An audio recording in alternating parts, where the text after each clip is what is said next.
All right, the hearing is in order. We completed a productive classified session down in the SCIF, and now we will begin the public portion of this hearing. I welcome back Secretary Hegseth, General Caine, and our acting controller, Mr. Jay Hurst. I thank all of them, including their families, for their service. For the dozens of Americans that regularly watch our hearings, my next remarks will be no surprise, but for new viewers, I want to reiterate some context for my remarks. I've said this at almost every hearing. We live in the most dangerous security environment since World War II. Every uniformed officer who has come before this committee has agreed with that statement. First and foremost, we're locked in a competition with Xi Jinping and the Chinese Communist Party. The competition is high stakes, and it is about whether this will be an American-led century or a century defined by authoritarian, autocratic regimes that care little for the needs of their citizens or those in neighboring countries. The Chinese Communist Party has accelerated its historic military buildup and its predatory economic practices against Americans and countries the world over. Xi Jinping leads not only China, but also an axis of aggressors. This growing alliance cannot be denied. It includes China, Russia, Iran, and North Korea. They're united around this goal, to oppose America's interests and the interests of other like-minded democratic countries across the globe. Vladimir Putin's war of choice in Ukraine has now entered its 5th year. In Putin's objectives, we hear echoes of the imperialistic ambitions of World War II's aggressors, including Adolf Hitler. Vladimir Putin has suffered 1.2 million casualties and failed miserably in his military objectives. Along the way, he has transformed Russia's economy into one fueled by war, raising the prospect of an even more aggressive Moscow for the foreseeable future. Most of Iran's leaders are now deceased, but they and those who survived them have consistently sought violence against America, Israel, our Gulf allies, and the Iranian people. We saw this during the October 7th massacre, during their continued support for Hezbollah and Hamas, and in their desire to engage in nuclear blackmail. Iran's ayatollahs have consistently represented a threat to American interest. Kim Jong-un has joined Mr. Putin's war of aggression. He continues a military and nuclear buildup that threatens South Korea, Japan, and the United States. Ties have never been closer among these four dictators, among these four dictatorships. They support each other's aggressive endeavors, they prop each other up financially, and they scheme to undermine America's objectives. We should expect them to continue this behavior. This context plays out across every dimension of national power, the economy, technology, diplomacy, and more. But today we're here to talk about the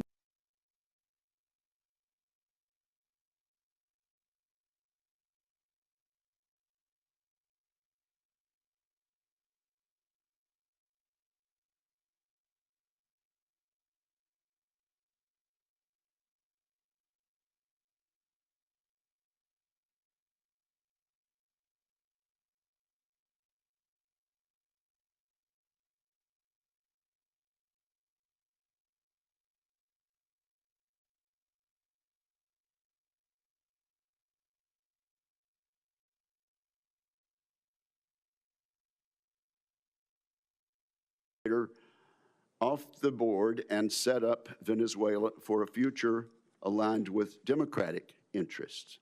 In Operation Midnight Hammer, he sought to eliminate the Ayatollah's nuclear program. When the Ayatollah chose to double down, the president launched Operation Epic Fury. In that mission, he has worked to remove the regime's conventional military capabilities and force it back to the table for a permanent solution. While we all mourn the tragic loss of the 14 service members who've lost their lives in this, all of these actions are part of a peace through strength strategy. In this approach, we seek first to avoid war, but we take military action when necessary to achieve U.S. interest. And so, Mr. Secretary, I'm pleased that you are here testifying today in support of President Trump's historic $1.5 trillion defense budget request. That sum will go a long way toward rebuilding our military capabilities for a generation. I should say up front that this may be a long hearing. There's much to discuss. This $1.5 trillion request is chock full of important programs and initiatives that are absolutely necessary to secure American interest in the 21st century. I think this funding underpins and accentuates three comparative advantages the United States possesses over the axis of aggressors. The first comparative advantage America enjoys over our adversaries is that we have the best innovation and industry in the world. So I hope our witnesses today will cover the progress we've made in just the past year rebuilding the American arsenal. Last year, our reconciliation bill, combined with bipartisan appropriation bills, achieved about $1 trillion defense budget. This year's request would represent a near 50% increase. Every penny of it should be money well spent, making down payments on crucial transformational capabilities such as drone warfare, low-cost munitions, and missile defense. Also last year, Congress and the executive branch achieved historic acquisition reforms. Consequently, we are well positioned to make huge gains on efficiency this year and in the years to come, making it much more flexible and a more timely process. I look forward to discussing how we might accelerate implementation of these actions. In particular, I'd like to see the Pentagon do more this year to drive competition in the defense industrial base. Competition absolutely drives better outcomes for our service members and taxpayers. Of course, our people are the final comparative advantage we have over our adversaries. We've enjoyed significant improvements in recruitment and retention, but we need to solidify a merit-based environment that fully cares for our personnel. I commend you, Mr. Secretary, for your efforts over the past year to do just that. That task will never be finished, of course, but we embrace it gladly and we salute the progress. We will always be striving to care for and equip American service members as much as possible. I look forward to more work between this committee and the department this coming year. With that, I turn to my friend and colleague, Ranking Member Jack Reed. Well, thank you very much, Mr. Chairman, and Secretary Hegseth, General Caine, Mr. Hurst, welcome. And please convey my appreciation, all of our appreciation, to our military service members and defense civilians. We owe them our deepest sense of gratitude. Mr. Secretary, this is your first public appearance before this committee in nearly a year. Since your last public testimony, you and President Trump have unwisely taken the United States to war with Iran. You ordered attack on Venezuela and have directed ongoing illegal boat strike campaign in the Caribbean and Pacific. At your direction, our forces have bombed Yemen, Somalia, Iraq, Syria, Nigeria, and Ecuador. In the United States, you have deployed thousands of troops to cities like Washington, Los Angeles, Chicago, and Portland to police American citizens. And you have personally intervened to end the careers of dozens of military leaders without explanation. These actions will have significant and long-term consequences. Now you appear before us to ask for a $1.5 trillion budget, a 45% increase above last year. I must say I'm skeptical, and such a request demands intense scrutiny. 61 days ago, President Trump unilaterally began the war in Iran. He had no coherent strategy. He refused to make a case to the American people or consult Congress. He failed to present any evidence of an immediate threat, and he ignored the advice of military and intelligence experts who warned him of the consequences. Today, our nation is in a worse strategic position. The Strait of Hormuz was open, now it is closed. 13 service members have tragically lost their lives, and more than 400 have been wounded. We have lost dozens of aircraft, sustained significant damage to our bases in the area, and expended an alarming amount of our missile inventory. Morale and readiness across the force, especially among overdeployed units and vessels like the USS Gerald R. Ford aircraft carrier, have suffered. Gasoline and fertilizer prices throughout the world have surged. American families are bearing the cost of a war they wanted nothing to do with and have gained nothing from. And yet, Secretary Hegseth, you declared victory a month ago. On April 8th, you said, in your words, Operation Epic Fury was a historic and overwhelming victory. By any measure, Epic Fury decimated Iran's military and rendered its combat forces ineffective for years to come. Let me be clear. Tactically, the United States military performance against Iran has been remarkable, and I salute the service members who have executed this mission with skill and bravery. The problem with your statements, Mr. Secretary, is they are dangerously exaggerated. Iran's hardline regime remains in place.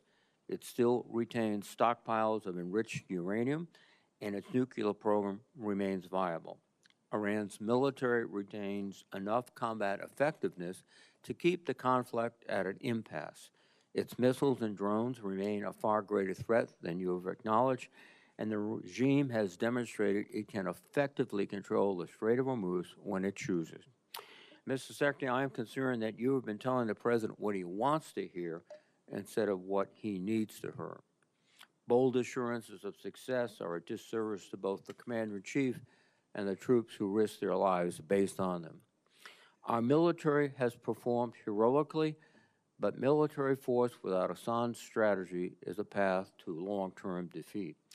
I'd like to know what options you are considering now, given the course from this war and the stalemate President Trump has put us in. More broadly, Mr. Secretary, too often you have made dangerous statements that are counterproductive to the mission. You boasted about, quote, no stupid rules of engagement, just days after hundreds of Iranian schoolgirls were tragically killed in a missile strike. You have made troubling statements about showing no mercy and no quarter to the Iranians, orders that would constitute war crimes. As importantly, while our men and women are fighting and dying overseas, you have focused unduly on your own personal agenda. In the past 2 months alone, you have taken upon yourself to overhaul the chaplain corps, cancel flu vaccine requirements, repeal firearm restrictions on military posts, and bar service members from attending certain universities. Just this week, you brought performer Kid Rock to an Army base to go for a joyride in an Apache helicopter after dismissing an earlier investigation into the pilots who recklessly chose to hover above his home. That runs directly counter to the chain of command and maintaining good order and discipline. Most disturbingly, during your tenure, you have fired dozens of our most senior military leaders and personally intervened to block the promotions of many others. That is a betrayal of the merit-based system that forms the foundation of our military. You are hollowing out the military's bench of experienced and highest performing senior officers while making young officers wonder if they should continue to serve. My colleagues and I have heard from countless service members throughout the ranks, many of whom will be watching right now, who are confused and disturbed by your actions. Hopefully you can explain them today. Additionally, this committee expects a fulsome update on Operation Southern Spear. This ongoing campaign against suspected drug trafficking boats has resulted in nearly 200 fatalities. The administration has failed to explain the long-term objectives of this mission or provide any evidence of reduced drug flows into the United States. I would ask for a credible answer to this most fundamental question: what is the operation actually meant to accomplish? Mr. Secretary, you are here to promote the President's $1.5 trillion defense budget. While this budget provides funding for necessary programs, including shipbuilding and drone manufacturing, many other critical programs like barracks repair and aircraft procurement would rely on the passage of a party line reconciliation bill. Further, this budget slashes research and development, provides no funding for Ukraine, and includes no funding for losses incurred from the Iran war. Yesterday, Mr. Hurst testified that Operation Epic Fury has cost $25 billion. If nothing else, that help clarifies that we certainly do not need a supplemental anywhere near $100 billion, much less $200 billion. And in this record-breaking budget, there is no pay adjustments for the civilian workforce, and with inflation, that is a pay cut. After a year of Doge layoffs and a hiring freeze across the department, this is an insult to the 800,000 men and women who support our warfighters every day. I cannot imagine a faster way to erode readiness and distract from our abilities to deter our adversaries. Ultimately, Mr. Secretary, I believe you are causing lasting harm to the military. Like many members of this committee, I had the opportunity and the privilege to serve in the military. And every officer knows they are duty-bound to give their best professional advice, even if it is not what their superiors want to hear. Because when leaders fear to speak honestly, people die, missions fail, wars are lost. The American people's trust in our military took 250 years to build. You are dismantling it in a fraction of that time. And trust, once long, can take generations to rebuild. Mr. Secretary, today I hope you'll take a step forward toward rebuilding the trust that has been lost. Thank you, Mr. Chairman. Mr. Secretary, you are now recognized for your opening statement, sir.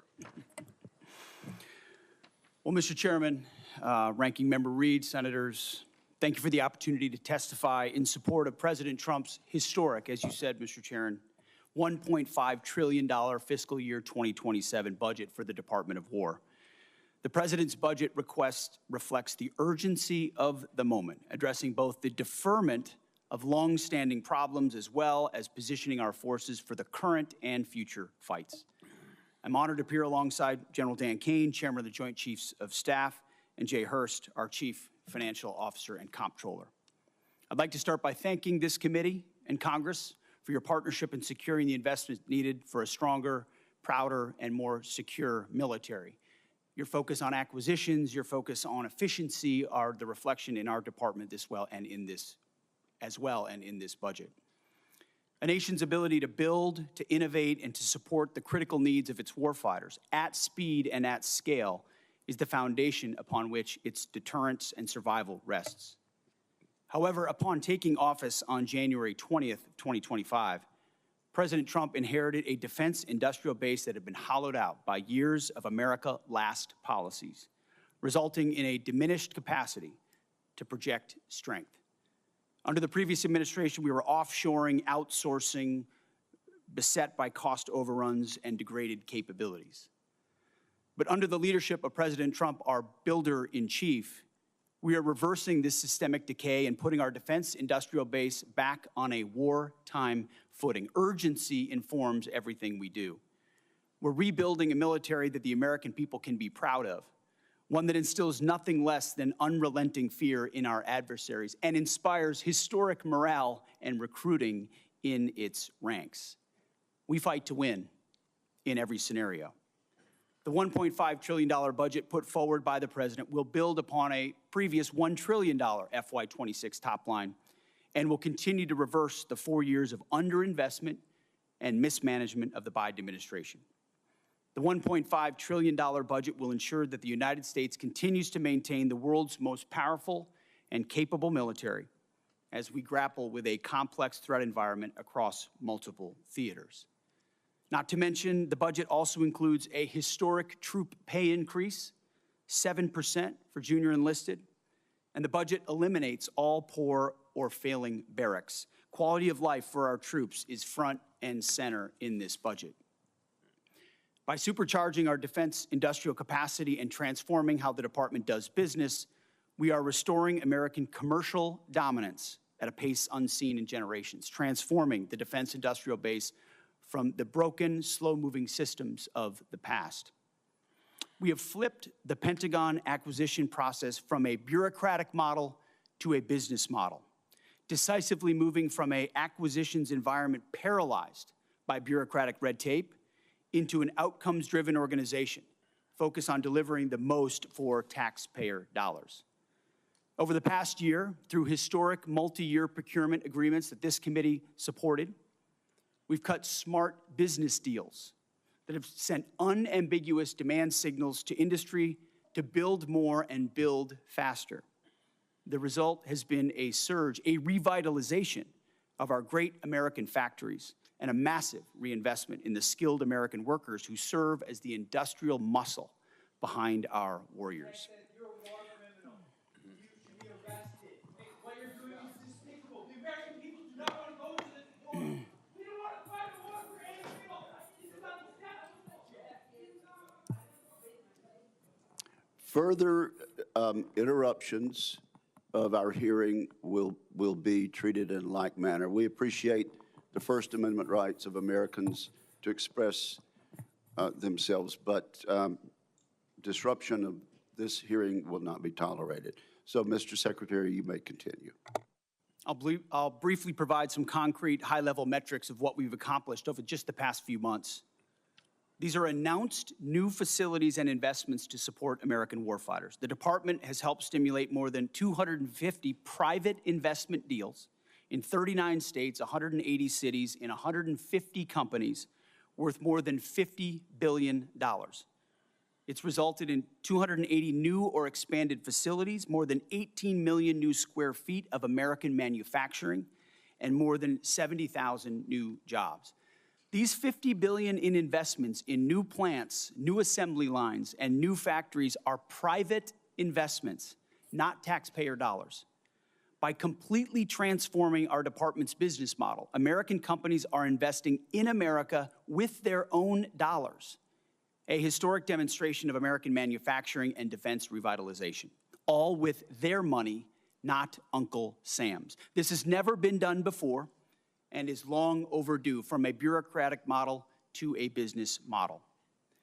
These investments equal great things for America, for American families, and American workers, to ensure that our warfighters have everything they need, all American-made.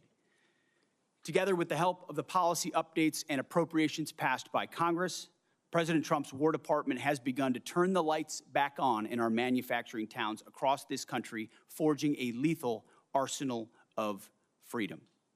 Every policy we pursue, every budgetary item we request serves to ensure that this department remains laser-focused on increasing lethality and survivability from the front lines to the factory floor. This is a historic budget, as you said, Mr. Chairman. This is a fiscally responsible budget, and this is a warfighting budget. Speaking of warfighting, the topic of Iran, I'm sure, will come up often today, which I welcome. I look forward to sharing the incredible success of our military effort achieved in a matter of weeks. President Trump has the courage, has had, unlike other presidents, to ensure that Iran never gets a nuclear weapon and that their nuclear blackmail never succeeds. We have the best negotiator in the world driving a great deal. Unfortunately, as I said yesterday, and I'll say it again today, the biggest adversary we face at this point are the reckless naysayers and defeatist words of congressional Democrats and some Republicans. Defeatists from the cheap seats who 2 months in seek to undermine the incredible efforts that have been undertaken and the historic nature of taking on a 47-year threat with the courage no other president has had, to great success and great opportunity for preventing Iran from having a nuclear weapon. Despite this, under President Trump, we are restoring the unbreakable might of American manufacturing. We're providing for our warfighters, and we are putting the people and interests of this country first. May Almighty God continue to watch over our troops wherever they are, and may we honor the legacy of those brave Americans that we have lost. This is our sacred mission, and this is what we will continue to execute on. Thank you, Mr. Chairman. Thank you for that statement, Mr. Secretary. General Kaine, you're recognized. Thank you, Chairman Wicker, Ranking Member Reed, members of the committee, and your staff, who we never get to say thanks to. Thanks for having me today. I'm honored to be here alongside the Honorable Pete Hegseth and the Honorable Jay Hurst to testify on the President's fiscal 2027 budget. I'm grateful for the opportunity to testify today, and I'm thankful for your continued partnership and support of our warfighters defending the homeland and our interests around the world. It's a privilege to speak with you today about the foundation of America's strength, the 2.8 million members of our joint force. And I am continually inspired by the soldiers, sailors, airmen, Marines, Guardians, Coast Guardsmen, and civilians standing the watch for the nation, supported always by their families. They could have chosen a much easier path, any other path, but they volunteered for a life of purpose and passion and service. And every single day they rise to meet the nation's challenges, from combat operations to critical support roles, with the courage, tenacity, and grit that keeps our nation strong and secure. I would also like to express my deep gratitude for the 39 members of the Joint Force who've passed in operations, combat, and training during my time as the chairman, and specifically highlight the 14 who've passed in Operation Epic Fury. The Secretary and I are deeply grateful for each of them and their families, and their names will never be forgotten. As the chairman, my duty is to ensure our civilian leadership has a comprehensive range of military options and the associated risks required to make the nation's hardest and most complex decisions. I owe the President, the Secretary, and the Congress the truth at every turn. And my blueprint for this role has always been that of General George C. Marshall. His firm commitment to civilian control and a nonpartisan military remains my constant standard. And I strive to emulate his candor, delivering the facts leaders need to hear, not always what they want to hear. And once a decision is made, executing it with the absolute dedication while keeping the joint force precisely where it should be. That's the demand of our profession.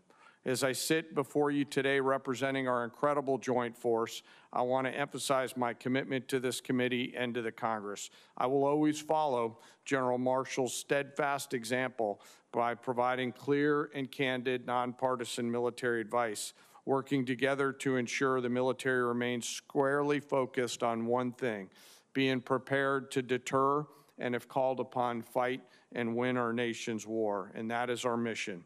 America's joint force is operational at its core, purpose-built for the realities in a complex world. We're organized, trained, and equipped to execute the most demanding missions across the globe with unrivaled precision.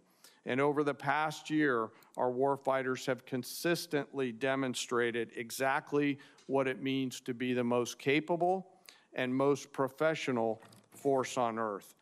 Our shared goal is to ensure the joint force sustains the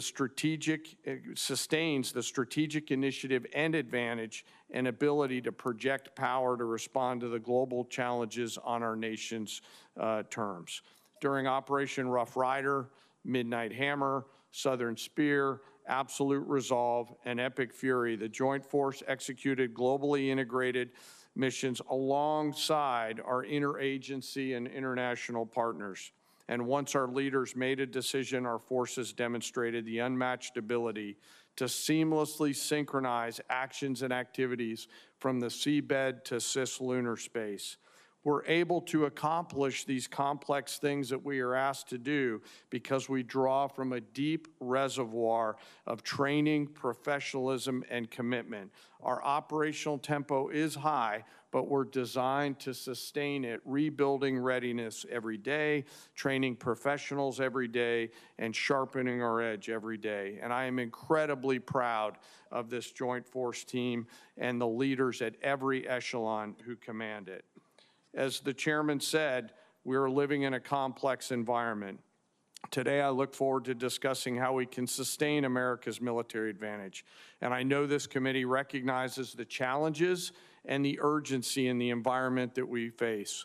We're operating in delicate and dangerous times where risk is scaling, and the complexity of the modern battlefield demands America's constant adaptation, innovation, and partnership with Congress. As a joint force, we're up to the challenge. We're built for this environment. However, our continued success is not guaranteed by our past achievements. We must continue to be forward-looking and innovate together with the Congress.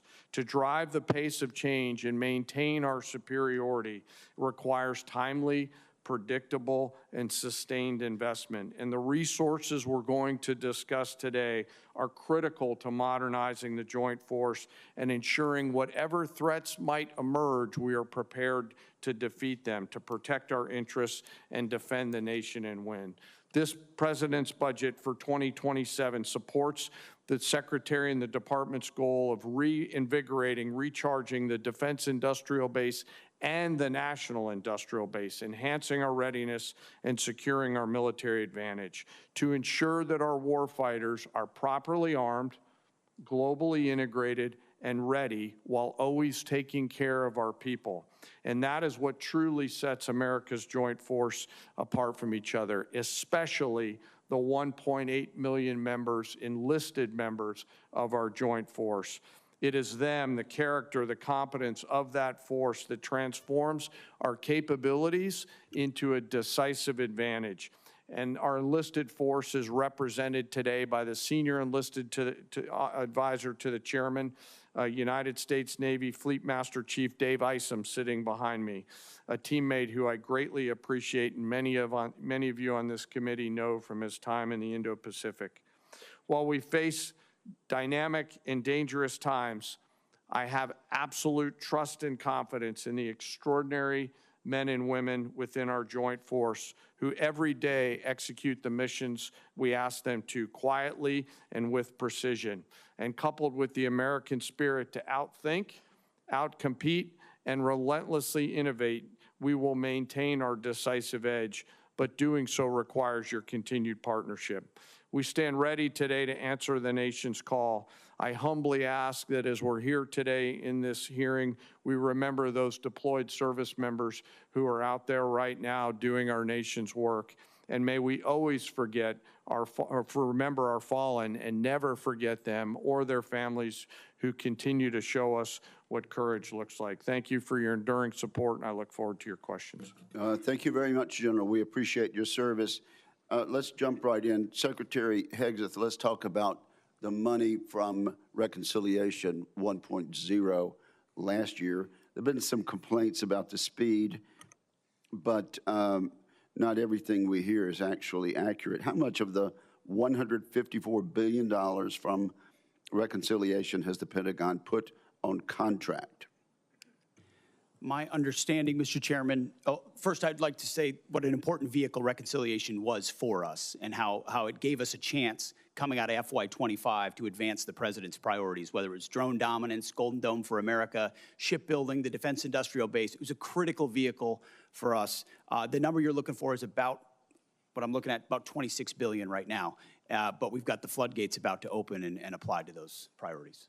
Okay, so unfortunately, you're starting a bit late through no fault of your own because the money was not sent timely by the Office of Management and Budget to the department until last month.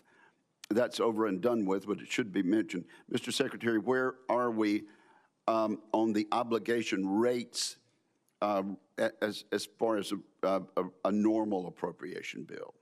Are we a little behind, a little ahead, or what? I would say probably a little bit behind as it pertains to Reconciliation, but part of that is, as you know, this is a new funding vehicle for the department. And twofold. One, you got to make sure you do it right and do it in a fiscally responsible way in conjunction with the Congress to ensure that we meet congressional intent. But also that we've been using it to energize our ability to exercise new pathways, to get at problems in different and more dynamic ways that don't get stovepiped or stuck in the bureaucracy. So yes, there's been some delays, But ultimately, I think it's all goodness on the other side, given the new nature of this funding vehicle. Right, yes, well, and things have been done differently, and we appreciate that.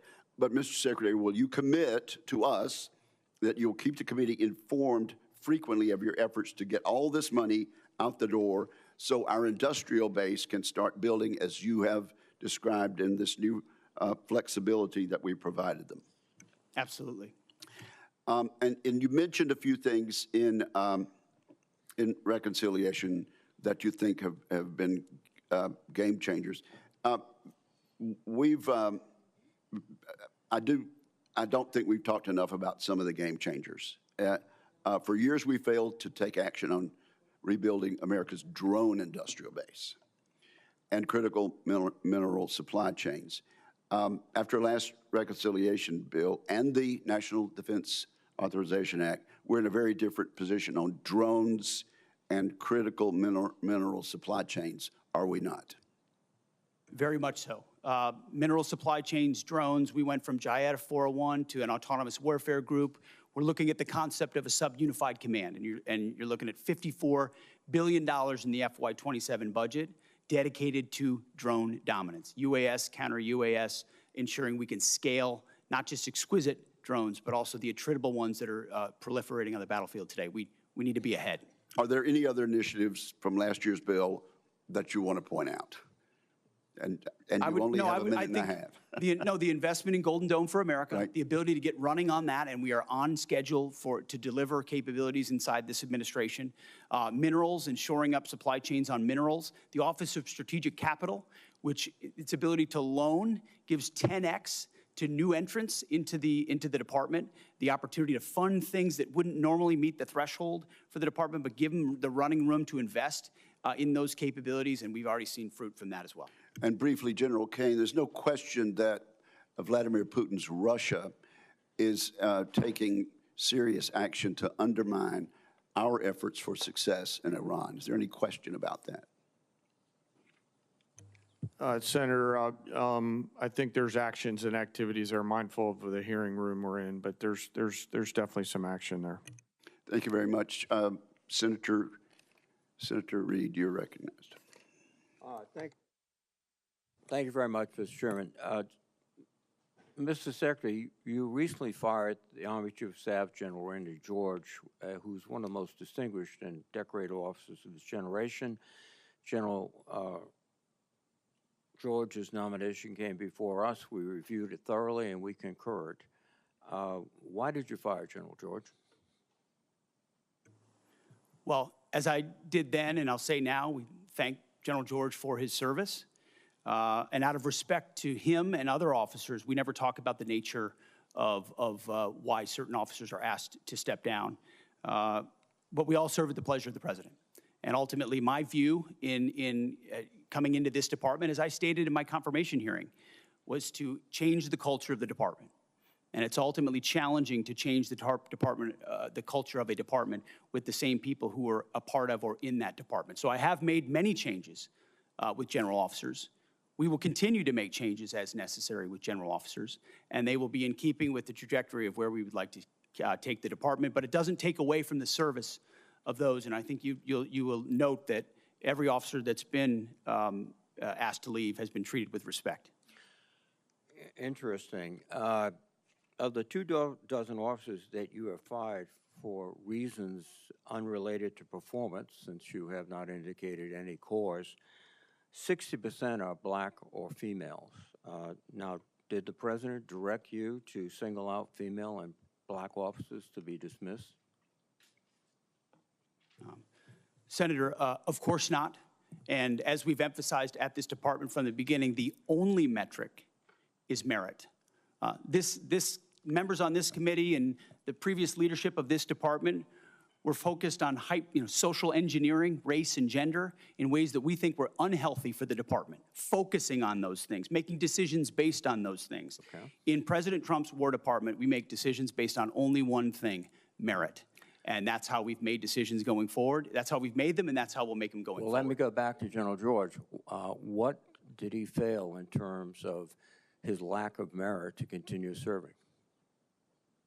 as I said, I don't talk about the nature of dismissal No, out of you respect use for that these as an officers. excuse, and then But you ultimately, don't we talk want to take the department in a particular direction, certain services in a particular direction, and we want leadership that's running as fast in that direction as possible. And in some cases, we make changes accordingly, but do so out of respect to those officers. Well, I think that direction from your behavior is an intense interest in Christianity, in nationalism, and in not recognizing the talents of women and non-white gentlemen, and that's the wrong direction.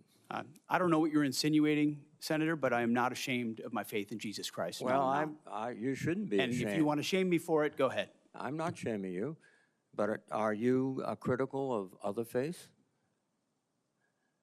I am a believer. I'm quite open in that, and our department allows for a multitude of faiths. So I don't know what you're suggesting.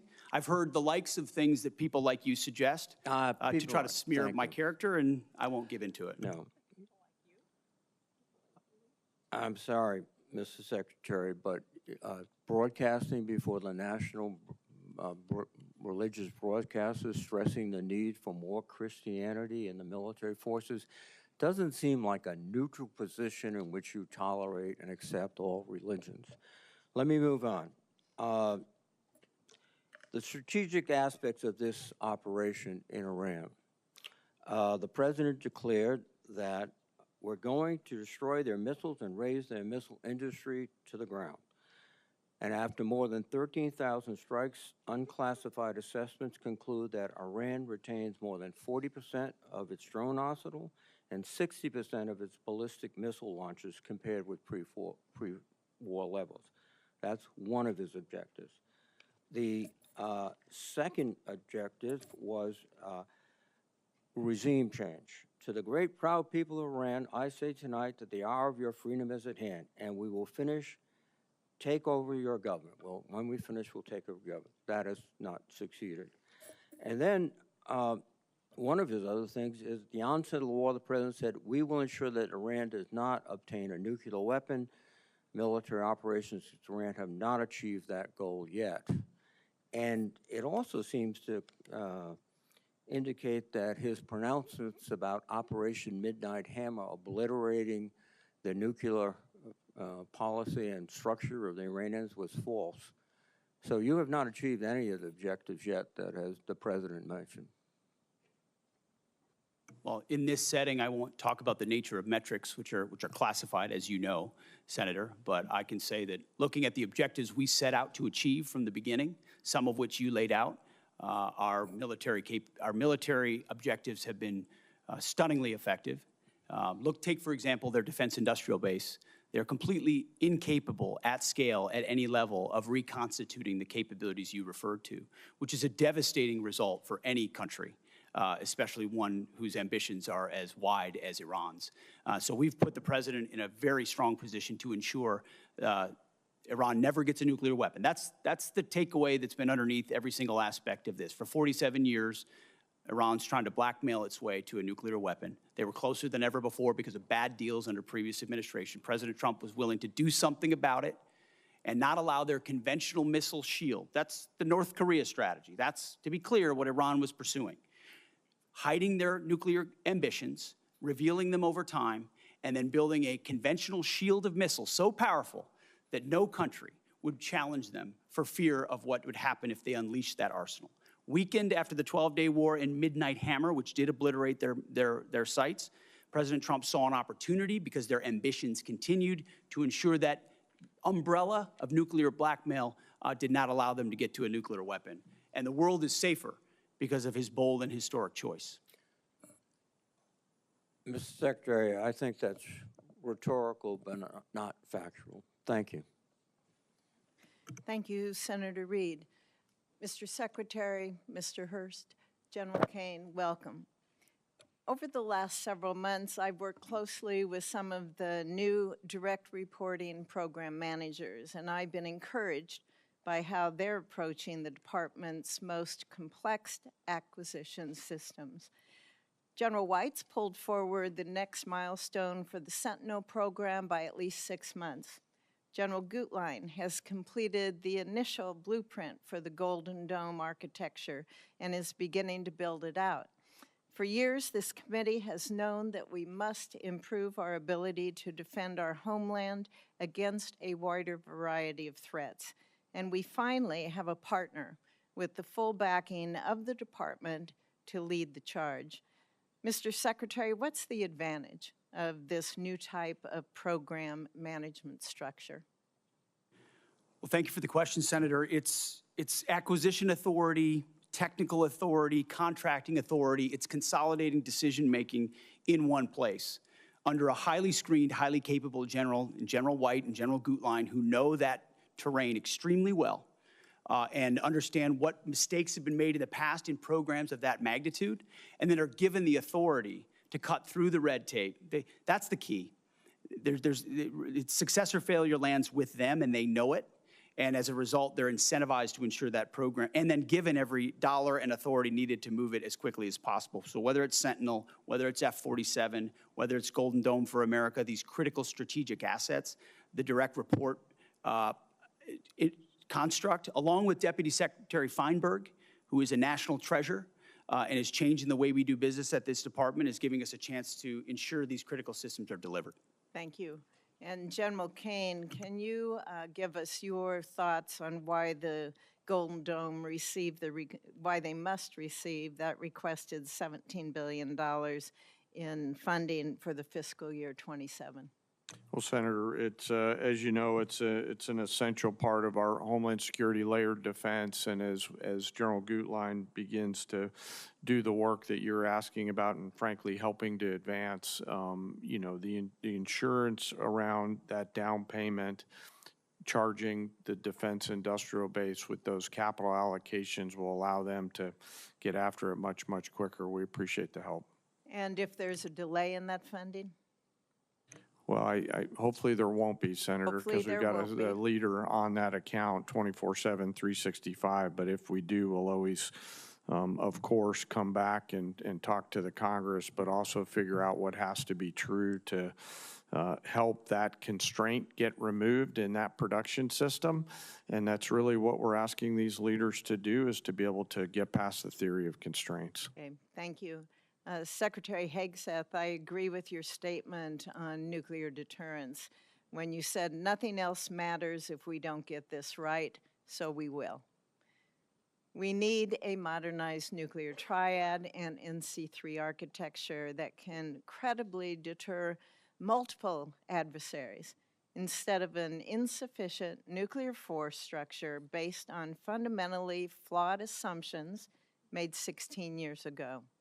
Our presidents must also have a more diverse set of options so that they can effectively manage more complex nuclear escalation dynamics. So, Mr. Secretary, how does this budget request achieve those objectives? Well, thank you for your leadership on this issue for a very long time. First and foremost, it invests in it. $71 billion in our nuclear triad and NC3, understanding that if you get that wrong, you get everything else wrong. Frankly, it's why the Iran effort is so important. Imagine what the situation in the region would look like if Iran also wielded a nuclear weapon, and the limits it would put on our capabilities in those situations.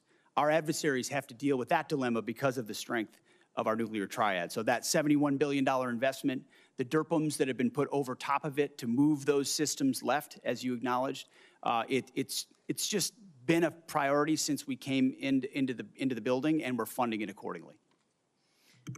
And Chairman Kaine, Secretary Hegseth, whoever would like to answer this, should our nuclear command control and communications systems like the SAOC be given the same level of priority as Congress considers the department's budget request as our triad? I think so, but I defer to the chairman. Yeah, yes, ma'am. We got to be able to see to anything. So, yes, ma'am. Thank you. Senator Shaheen, you are recognized. Thank you, Madam Chair. Secretary Hegseth, Congress enacted $400 million to provide security assistance to Ukraine in January. Now, the committee received a notification just yesterday confirming only that the funding would go toward Ukraine. It contained no details about the type of equipment, no delivery timelines, nothing that is typically included in these notifications. And when asked about the delay in funding, the committee was told that Bridge Colby was developing a spend plan, but we've received nothing. So when can we expect the full spend plan for this appropriation? And Madam Chair, can I, if this is not already part of the record for the committee, can I enter it into the record? We acknowledge and are executing on the European capacity building amount of $400 million that you referred to. Undersecretary Colby's done a great job looking at options and worked very closely with our European commander, General Grinkowitz. So his requests of what makes the most sense will inform what ultimately is invested in. Well, this notification says that EUCOM coordinated on the spend plan in March, but General Grinkowitz told this committee on April 16th that he had not yet been asked to review any spend plan for this appropriation. So, General Kaine, have you received the spend plan for funds in Ukraine, and have you asked the EUCOM commander for his concurrence? I do not believe so, but I will find out, Senator, and get back to you by the end of the day. Thank you. And yesterday, Mr. Hurst, you told the House that you needed to seek legal review to appropriate the funds as Congress intended. So can you share with us what the nature of that legal review is? And seems to me the law was pretty clear. I saw it. It was part of the Defense Appropriations Bill that we passed in January. And as you know, violating congressional intent on appropriating funds is a violation of the Impoundment Control Act. So what's the nature of the legal review that you have to get?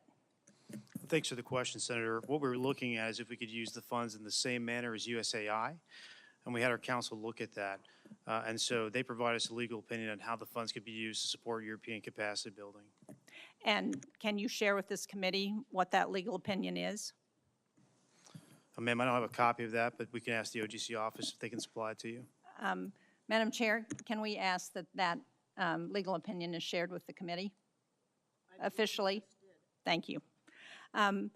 Also, I don't know who can answer this, but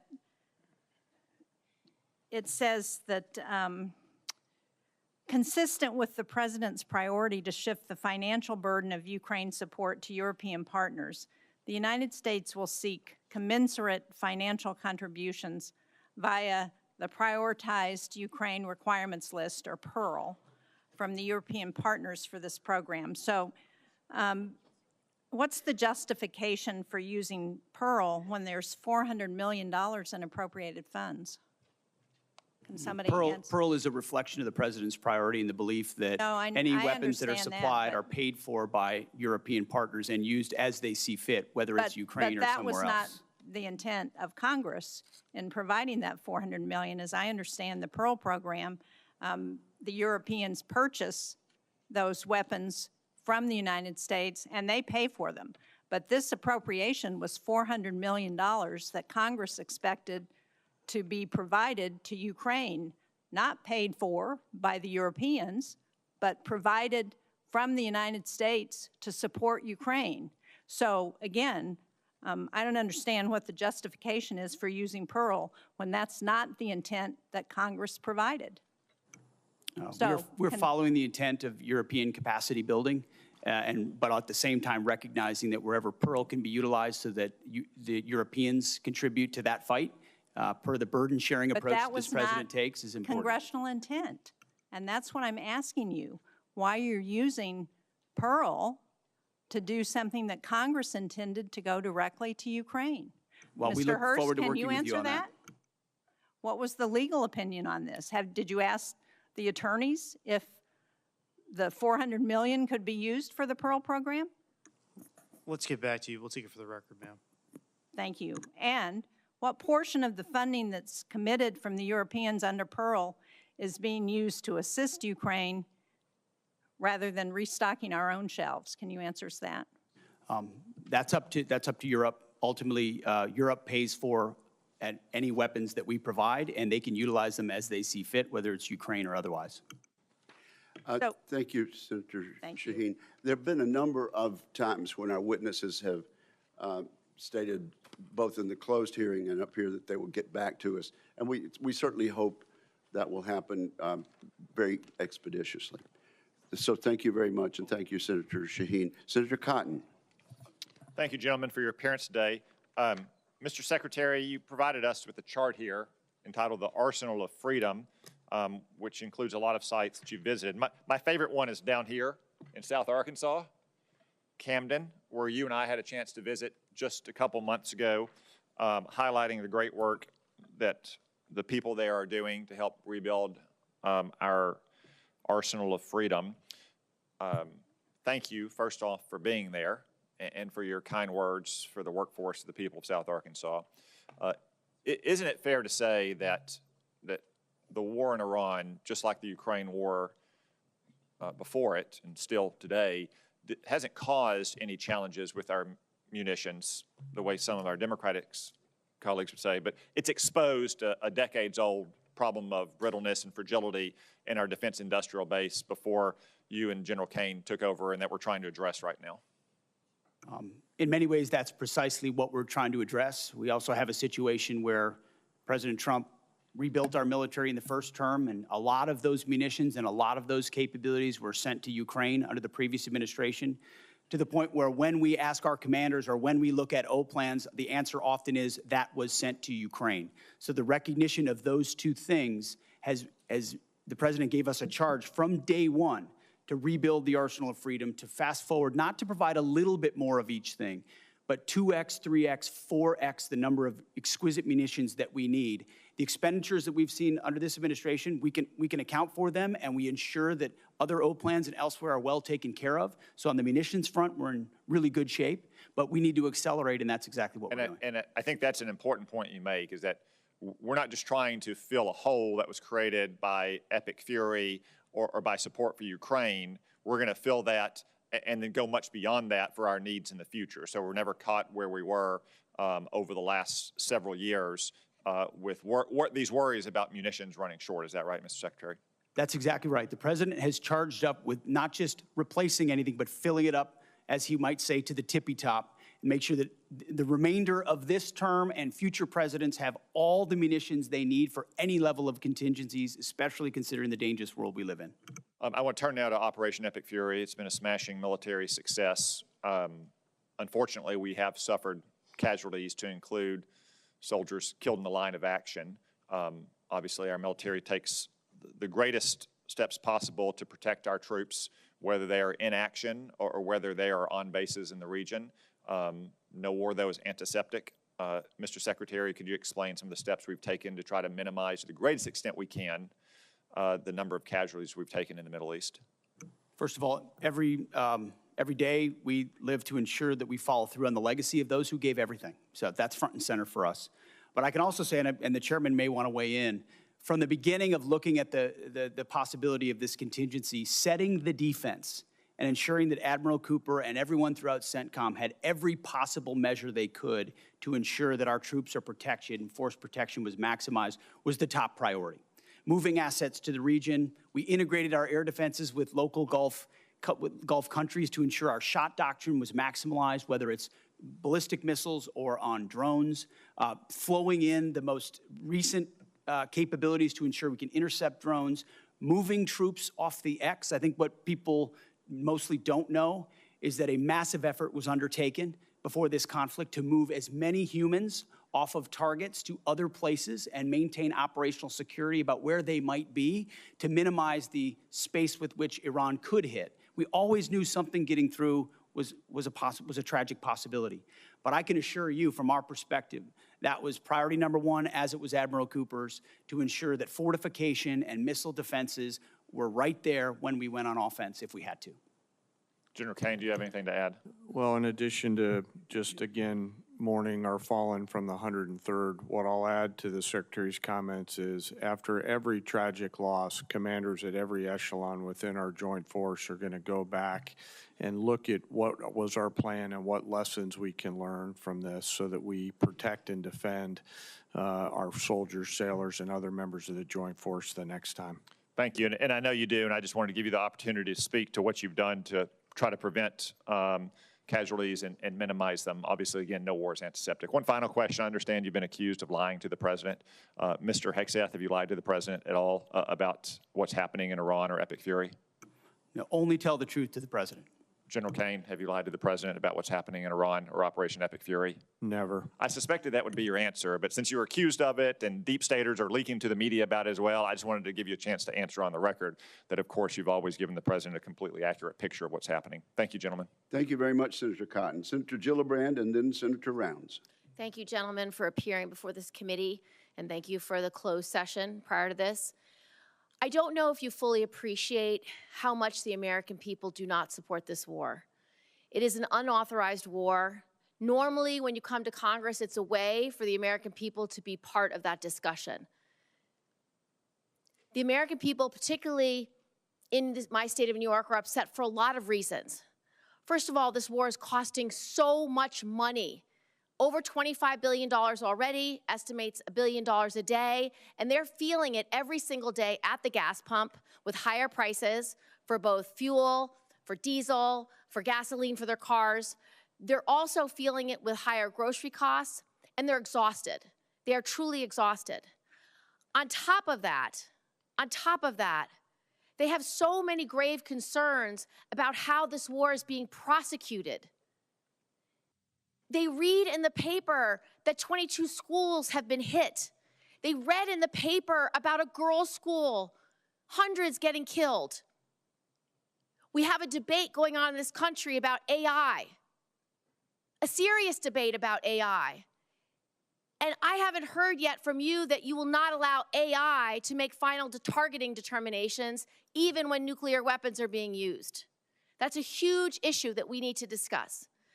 So I want to start from the top, Secretary Hegseth.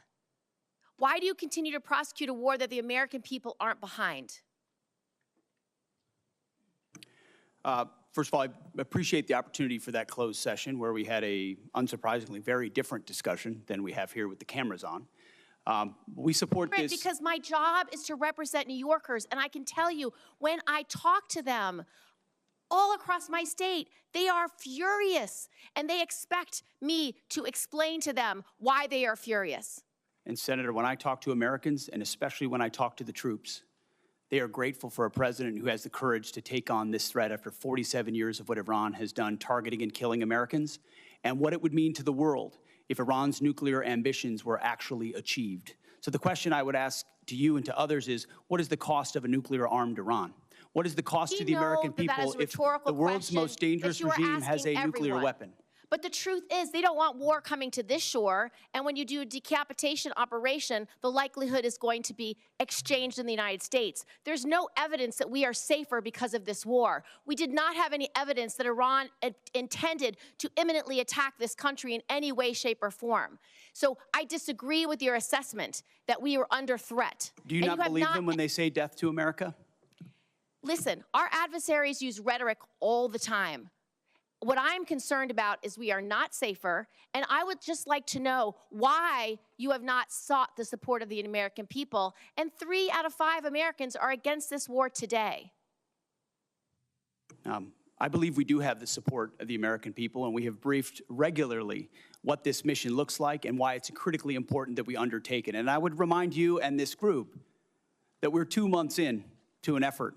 And many congressional Democrats, as I pointed out, want to declare defeat 2 months in. Iraq took how many years? Afghanistan took how many years? And they were nebulous missions that people went along with. This is different. This is a defined mission set that we have had great success in pursuing against a determined enemy who seeks nuclear weapons. And I'm proud of the opportunity to remind the American people, because they believe in it as well, that they can't have it. You don't care whether When the American people support this war. the American people are quite smart. They understand and see through spin. They know that a regime that says death to America, that seeks nuclear weapons and the at ability what to deliver. cost? Did they lie about the range of their missiles? How much Because I more? saw a 4,000 How much kilometer more will you missile ask the get American shot people at to pay for this war? Diego right Garcia. now, do you want it $1 billion a day? Do you want it $2 billion a day? You're asking for $200 billion more to fund this war and to make sure we have didn't what ask for $200 billion. I don't know where you got that number from, Senator. I think you got it from the news, which you should be careful what you read in the news. Okay, Mr. Hegseth, here, Secretary Hegseth, here's a few more. Let's talk about how you're prosecuting the war. What is your response to targeting that has resulted in the destruction of schools, hospitals, civilian places? Why did you cut by 90% the division that's supposed to help you not target civilians? And do you know the impact of a strategic failure at a war when you have so many civilian casualties? You may have tactically completed a mission well, but strategically is not meeting your goals because of the harms to civilians. What is the cost of that? Let's leave time for an answer. No military, no country works harder at every echelon to ensure they protect civilian lives than the United States military. And that is a ironclad commitment that we make, no matter what systems Then we why use. did you cut the department by 90%? Thank you, Senator Gillibrand. There'll be other rounds of questions. Senator Rounds, you are now recognized. Thank you, Mr. Chairman. First of all, thank you to all of you for your service to our country. Let me just I'll allow you to finish the answer a little bit with regard to the senator from New York. Does the United States military ever target a civilian center? Well, thank you, Senator. Unlike our adversaries, unlike radical Islamists, unlike those that target civilians or use civilians as shields, the United States military never targets civilians and puts constructs in place to ensure that the maximum extent possible, we do not harm or hit civilians. Is war a difficult place with a lot of complexities? Absolutely right. But no country does more and no department does more than our department. Do you still have all of the resources necessary to assure that every opportunity to eliminate that as a threat in terms of that happening? Do we still have the resources available in the department to make sure that we do the best we can never to hit a civilian target? Every resource necessary at every echelon is available, legal, intel, and otherwise, to ensure that we minimize at every extent possible civilian casualties. And the suggestion was made that somehow AI might be used without a human in the loop, which is a classic anthropic talking point, which is half of what we talked about previously. There is a human in the loop on decisions that are made, and the suggestion otherwise is to suggest that somehow AI is running targeting. Thank you. Right now, part of what we're also talking about is not just are we engaged right now in terms of trying to eliminate the threat from Iran in terms of being a nuclear-armed country, but we've also got staring with us as well the fact that we have an ongoing principal threat with regard to a pacing threat with China. The dual-capable B-21 Raider will be a critical part of both our conventional and our nuclear deterrence against China and Russia. As you know, the Air Force's program of record includes plans to procure 100 B-21s, but many national security experts and leaders, including STRATCOM Commander Admiral Corral and INDOPACOM Commander Admiral Paparo, are calling for a greater number of B-21s. Admiral Paparo testified here last week that he would favor buying 200 B-21s. Secretary Hegseth and Chairman Kaine, could you speak to the progress and the importance of the B-21 program, and if you agree with the growing sentiment that the U.S. needs to revisit the B-21 program of record and assess the requirement for at least 200 B-21s to match the global threat? Would you speak just to exactly what that would mean and what the probability of that is? Thank you for the question, and I appreciate the fact that you're listening to and hearing from combatant commanders, because that's who we listen to as well, who are looking at the operational plans and what would be required to ensure we deter and, if necessary, defeat. Assets like the B-21 or the F-47 are critical to that. That's why we're funding them and increasing the funding, and where necessary would increase the allocation. And I think you see a budget that reflects the reality that we have to invest in more capabilities, to include the B-21, which is ahead of schedule. and we will be funding to the tune of $6 billion, and we believe will require a lot more, over 100 in the future, but I'll defer to the chairman. Hey, sir, thank you for the question. Working through the J-Rock and the vice chiefs, I'll absolutely stack hands around assessing the requirement, and we're glad to see B-21 on the flight path, no pun intended, that it's on through operational testing. On the specific numbers, the one sort of big picture strategic thing I want to say is we want to make sure as we think through what does air power of the future look like based on the evolving threat, that we're staying well in front of it. And so that's the only thing we'll look at in the assessment, but I'm on board with assessing the numbers.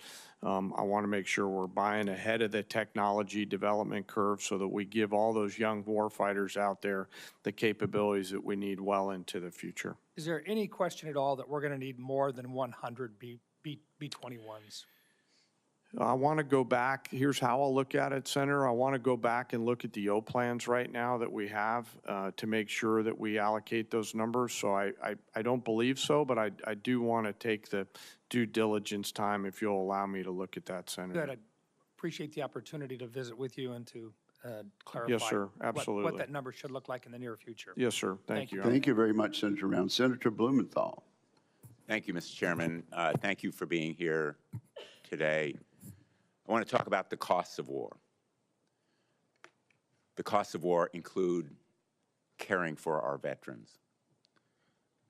We've had an estimate from Mr. Hurst yesterday that the cost to date in dollars for this war has been $25 billion, which I believe is well below the actual cost based on everything that I've heard, everything available to us in various kinds of settings, and I'm going to ask for a more accurate assessment.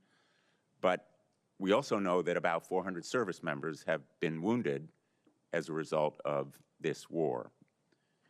When they retire, when they come home, their retirement pay will be docked dollar for dollar for every disability benefit dollar they receive. Secretary Hegseth, I'd like your commitment that you will support the Major Richard Starr Act that will eliminate this wounded warrior tax. I'm sure you're familiar with it.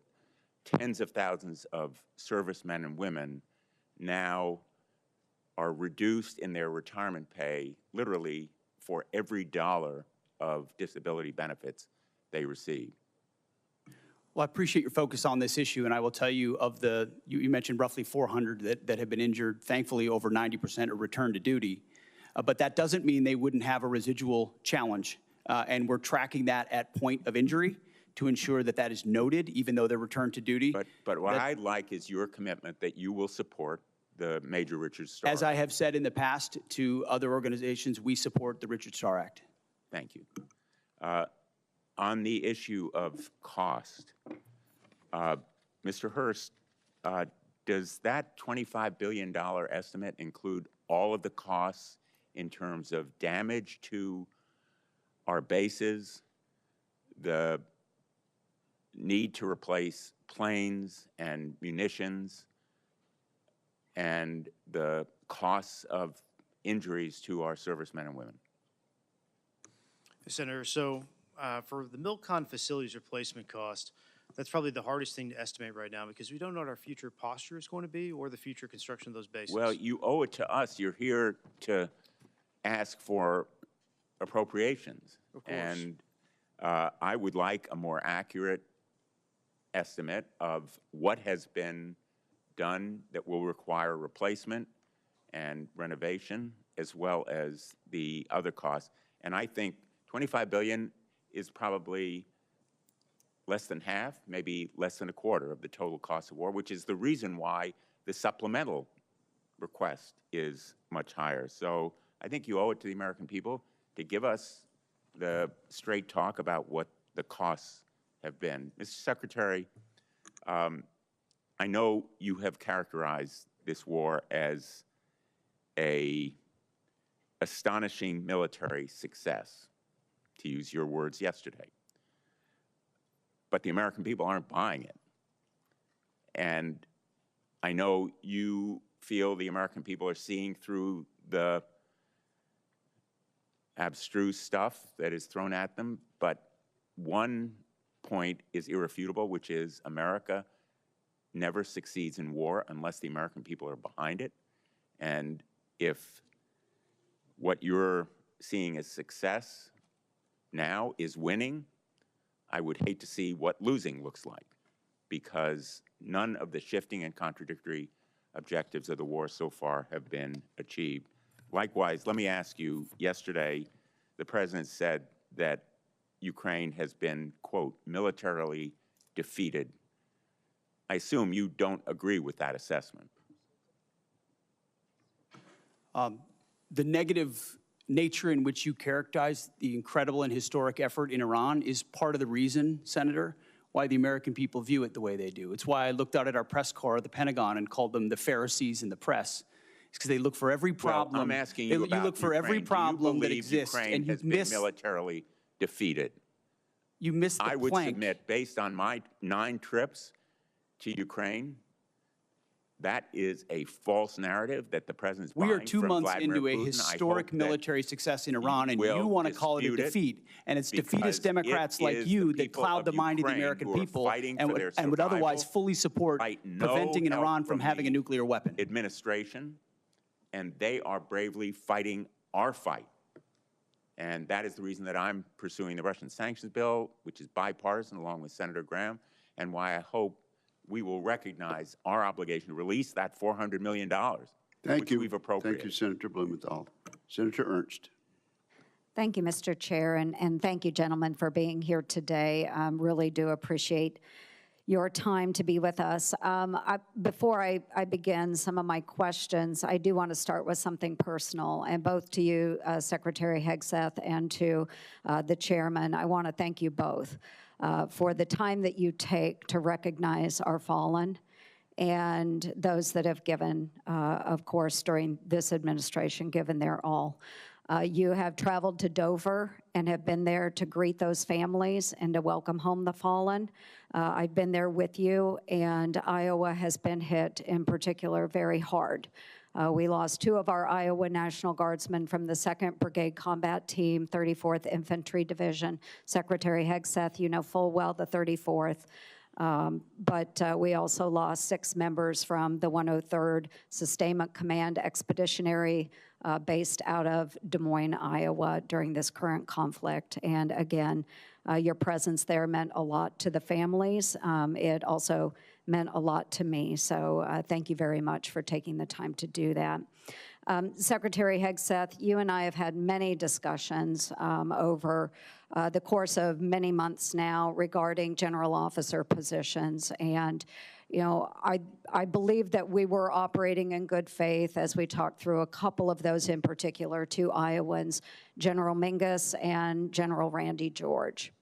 I was disappointed to see that their retirements were hastened over what I believed had been set out by you and the administration. So I just want to take the time to list out some of General Randy George's accomplishments as Army Chief of Staff. He pulled the Army out of its worst recruiting crisis since the Vietnam era, exceeding fiscal year 2024 recruiting goals and welcoming more than 61,000 new soldiers. Recruitment numbers that both you and the President talk a lot about, and rightfully so.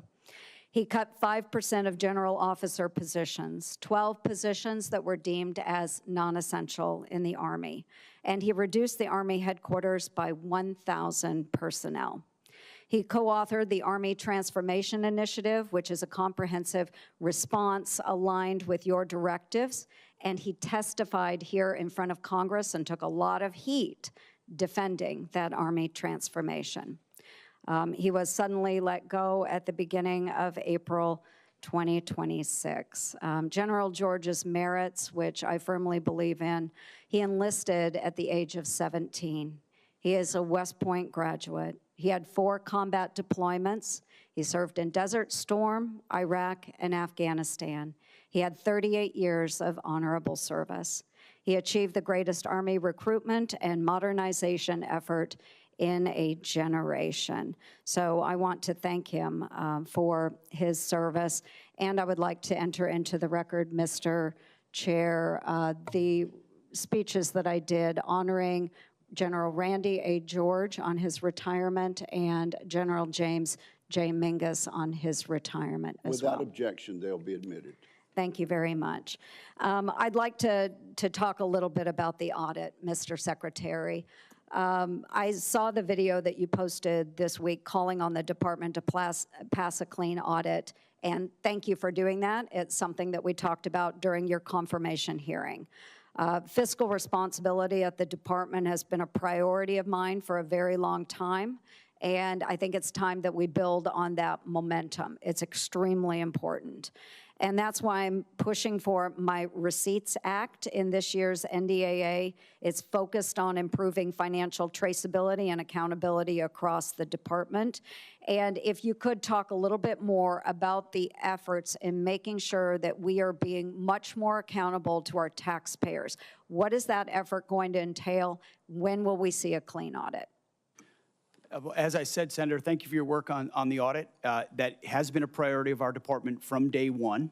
And we put in place goals and benchmarks to get to FY28, get to 28 for a clean audit. The Joint Task Force audit, which we announced, was a reflection of even more capabilities we want to push forward and centralize authority to make sure it happens. Jay's been involved from the beginning. We also have a new IG. Who the new IG's focus, one of his focus points is precisely this, and he's prepared to work with us to ensure we reach it. So I think at every level and through this budget, it's a focus. Okay, thank you. We look forward to seeing a clean audit. Thank you, Mr. Chair. Thank you, Senator Ernst. Senator Hirono. Thank you, Mr. Chairman. Before I begin my questions, I'd like to take a moment to highlight the true costs of this war, both for the military and everyday Americans. The true cost of the president's illegal war with Iran. And since the start of the war, 14 brave U.S. service members have been killed and more than 400 have been wounded. We've burned through over $25 billion in taxpayer money with no end in sight. And the fiscal year 27 budget request is a massive 42% increase from last year. Hundreds of critical munitions have been expended, and deployments have been extended, directly impacting service members' quality of life, military readiness, and our ability to deter our adversaries. The relationships with our allies, some of our closest allies and partners, have been fractured. And the closure of the Strait of Hormuz, which somehow caught the president by surprise, even though he had to have been warned, is directly contributing to the affordable crisis that Americans are facing.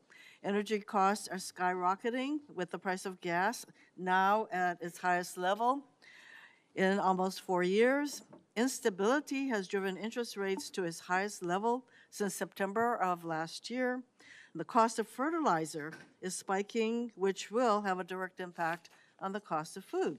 This illegal war is driving up costs, undermining readiness, and alienating our allies with neither a clear rationale for starting this war nor an exit strategy. And when the president was asked how long he'll let this war continue, he said, "Do not rush me." I have a question for General Kaine relating to women serving in combat. And I'd like to hear your best military advice. Does the mere fact of women being in combat armed units lower standards or readiness if they meet the physical standards? Well, ma'am, the standards are set by the civilians. We have examples of women leading well across the joint force. I'll highlight some of our current commanders engaged in the fight in Epic Fury. Specifically, one of our bomb squadrons are led by an extraordinary female leader who's doing great work. And but those standards are set by. I'm sorry, I didn't mean to step on you. I think your answer is that in fact it does not lower standards of readiness. Second question: should every service member, regardless of gender, be permitted to serve in any role, including the combat arms, if they meet the standards established? Yes or no? Is that to me, ma'am?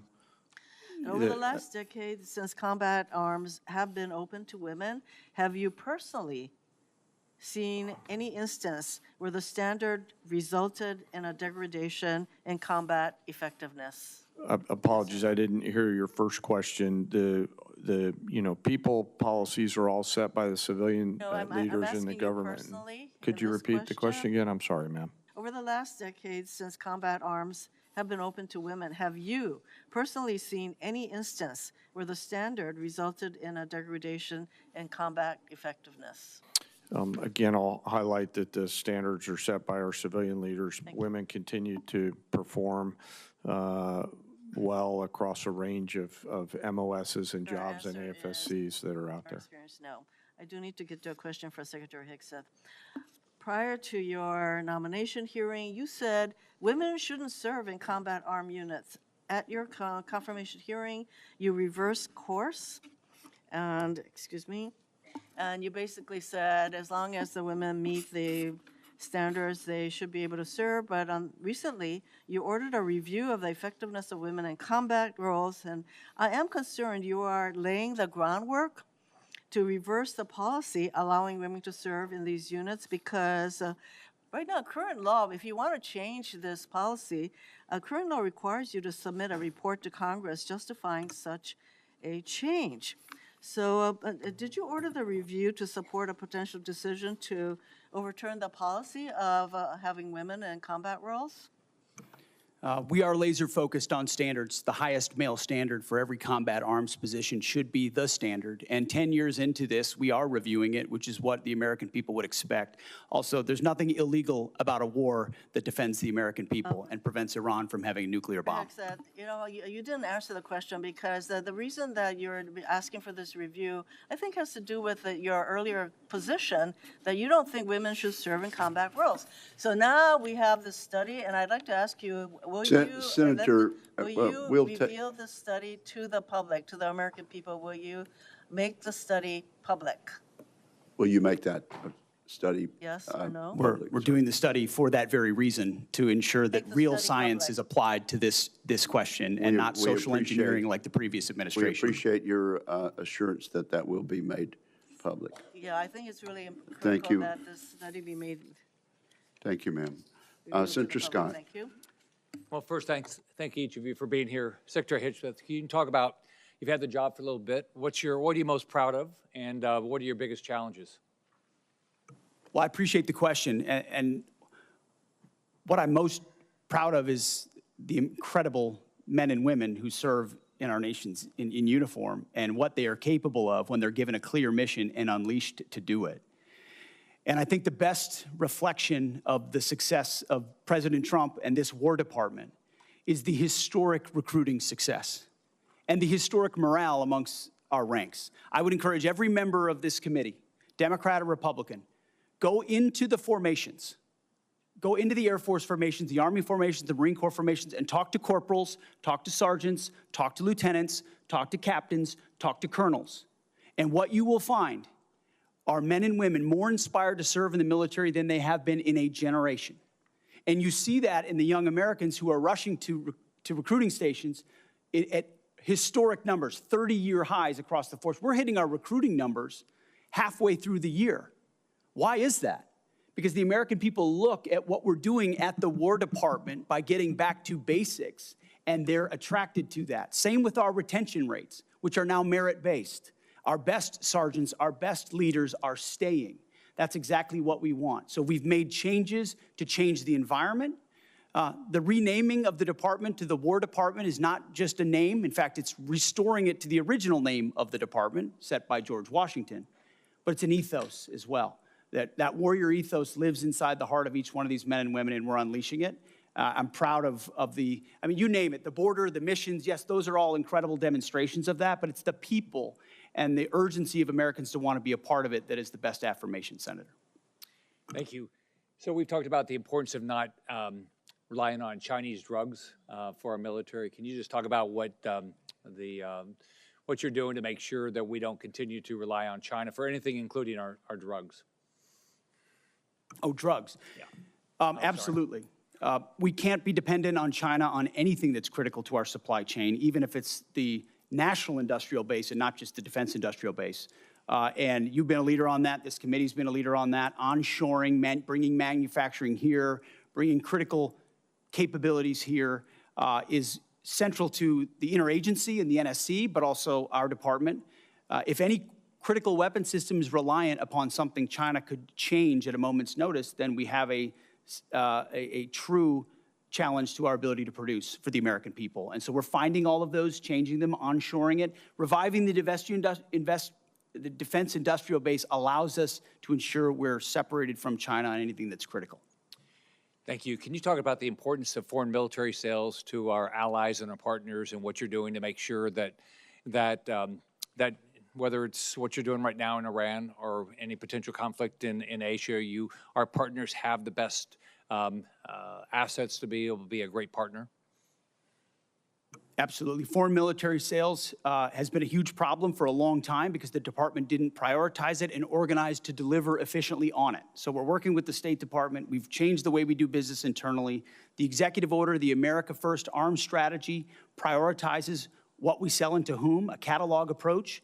But it took us, this committee would be astonished to know how long it took us just to get our arms around who we're selling to what and by what processes, which means there was no strategy behind ensuring we're sending the proper demand signal to industry and delivering those systems on time and under budget to those countries, which you can imagine is frustrating to partners who are relying on those to be able to step up and burden share. So foreign military sales is critical to our own defense industrial base. More customers for our companies that employ more American workers to ensure our allies are properly armed for the fights and they can stand alongside us. So FMS is a big one for us, Senator. General Kaine, I just want to commend you and everybody in the military for what you did in Venezuela and then what you've done in Iran. And when, do you think it's changing the calculus for Beijing and Moscow? Well, Senator, I know they're watching, and I'm incredibly proud of the joint force and their ability to integrate and synchronize a range of activities. And I suspect that my counterpart in China is watching very closely and envious of what our joint force is capable of doing if ordered to do so. All right. Well, thank each of you, and thank everybody that serves under you. Thank you, Senator Scott. Senator Kaine. Thank you, Mr. Chair. Mr. Hurst, I want you to just confirm something for me about the president's submitted budget.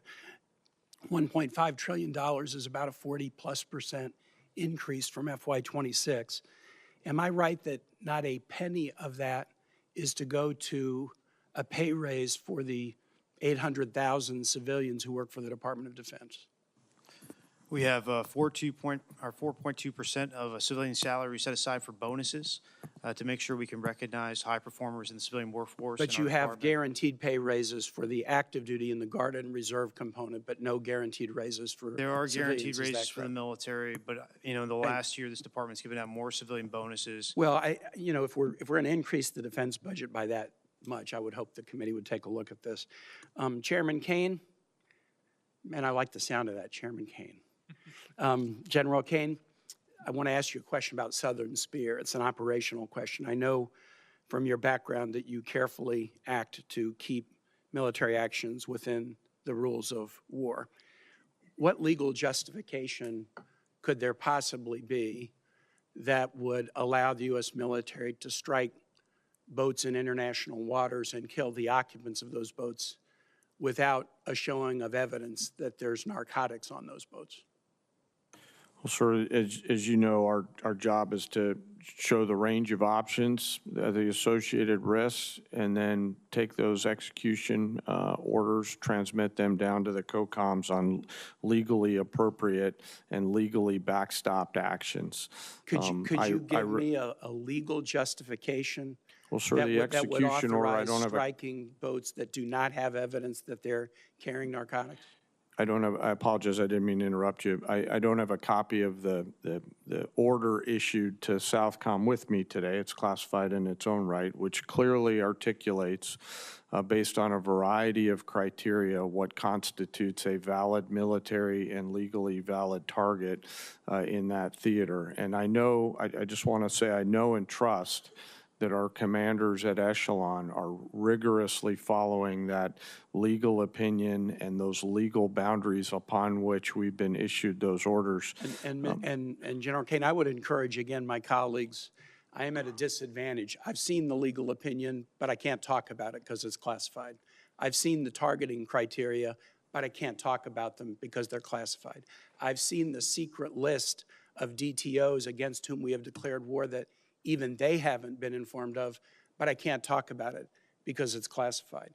But I would urge all of my colleagues to go to the SCIF and read the targeting criteria and get briefed about it, and then also look at all of the files of all the strikes that have taken place. I've done that with the first 46 strikes or so.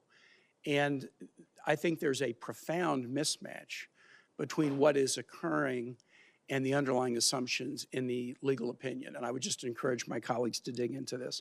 To Secretary Hegseth and General Kaine, the War Powers Resolution specifies that a war initiated by a president without congressional approval must be concluded within 60 days.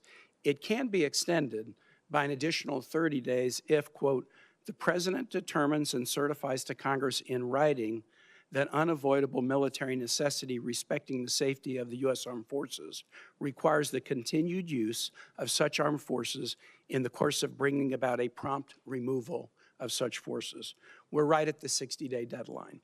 Is the president intending to either seek congressional authorization for the war in Iran or send us the legally required certification that he needs an additional 30 days to remove U.S. forces from the war? Just briefly on the previous question, we do know that these are designated terrorist organizations, so we treat them like the Al-Qaeda of our hemisphere, just as a note. But that was not the question I asked. I know there's more to that question. I just think it's important for the public to understand that. There's no willy-nilly targeting of drug boats. We know exactly who these people are affiliated with. I was asking about what's on the boats. On Iran, ultimately, I would defer to the White House and White House counsel on that. However, we are in a ceasefire right now, which our understanding means the 60-day clock pauses or stops in a ceasefire. You're not in. Yeah. It's our understanding, just so you know. Okay, well, I do not believe the statute would support that. I think the 60 days runs maybe tomorrow, and it's going to pose a really important legal question for the administration. We have serious constitutional concerns, and we don't want to layer those with additional statutory concerns. I yield back, Mr. Chair. Thank you very much. Senator Sullivan. Thank you, Mr. Chairman. Thank you, gentlemen, for your testimony. Mr. Secretary, I mentioned it in the classified hearing today, but I do think the $1.5 trillion top line is historic, it meets the needs.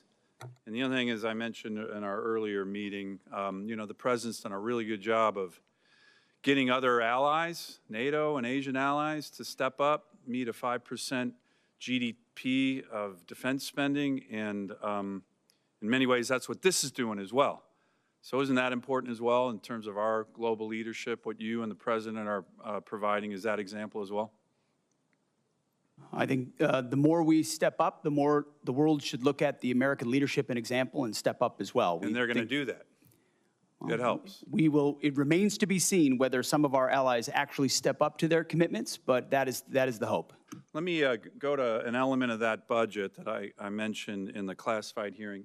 I always like to put this chart up in different hearings. We have the examples. So a lot of our adversaries, the Chinese, the Russians, in my AOR in the Arctic and the North Pacific, these are the numbers just recently: ADIZ incursions, EEZ incursions, by the Russians, by the Chinese. By the way, the green ones are joint Russian-Chinese strategic bomber task forces, joint Russian-Chinese naval task forces. This is America, right? This is a really important part of our national defense. So I was pleased to see that one of the elements in the budget was what's referred to by the Air Force as the JBER fighter town recapitalization. Given how strategically important that Air Force base is, General, can you talk a little bit about that recapitalization? It's for building out what is a very strategic base, but old. A lot of these facilities are from the 1950s. The goal in the Air Force's language was to have a recapitalization to provide a new state-of-the-art fighter facility capable of supporting multiple platforms now and well into the future. $6.9 billion total authorization, $2.2 billion approps for this year. Can you talk about the importance? I was glad to host you at JBER recently.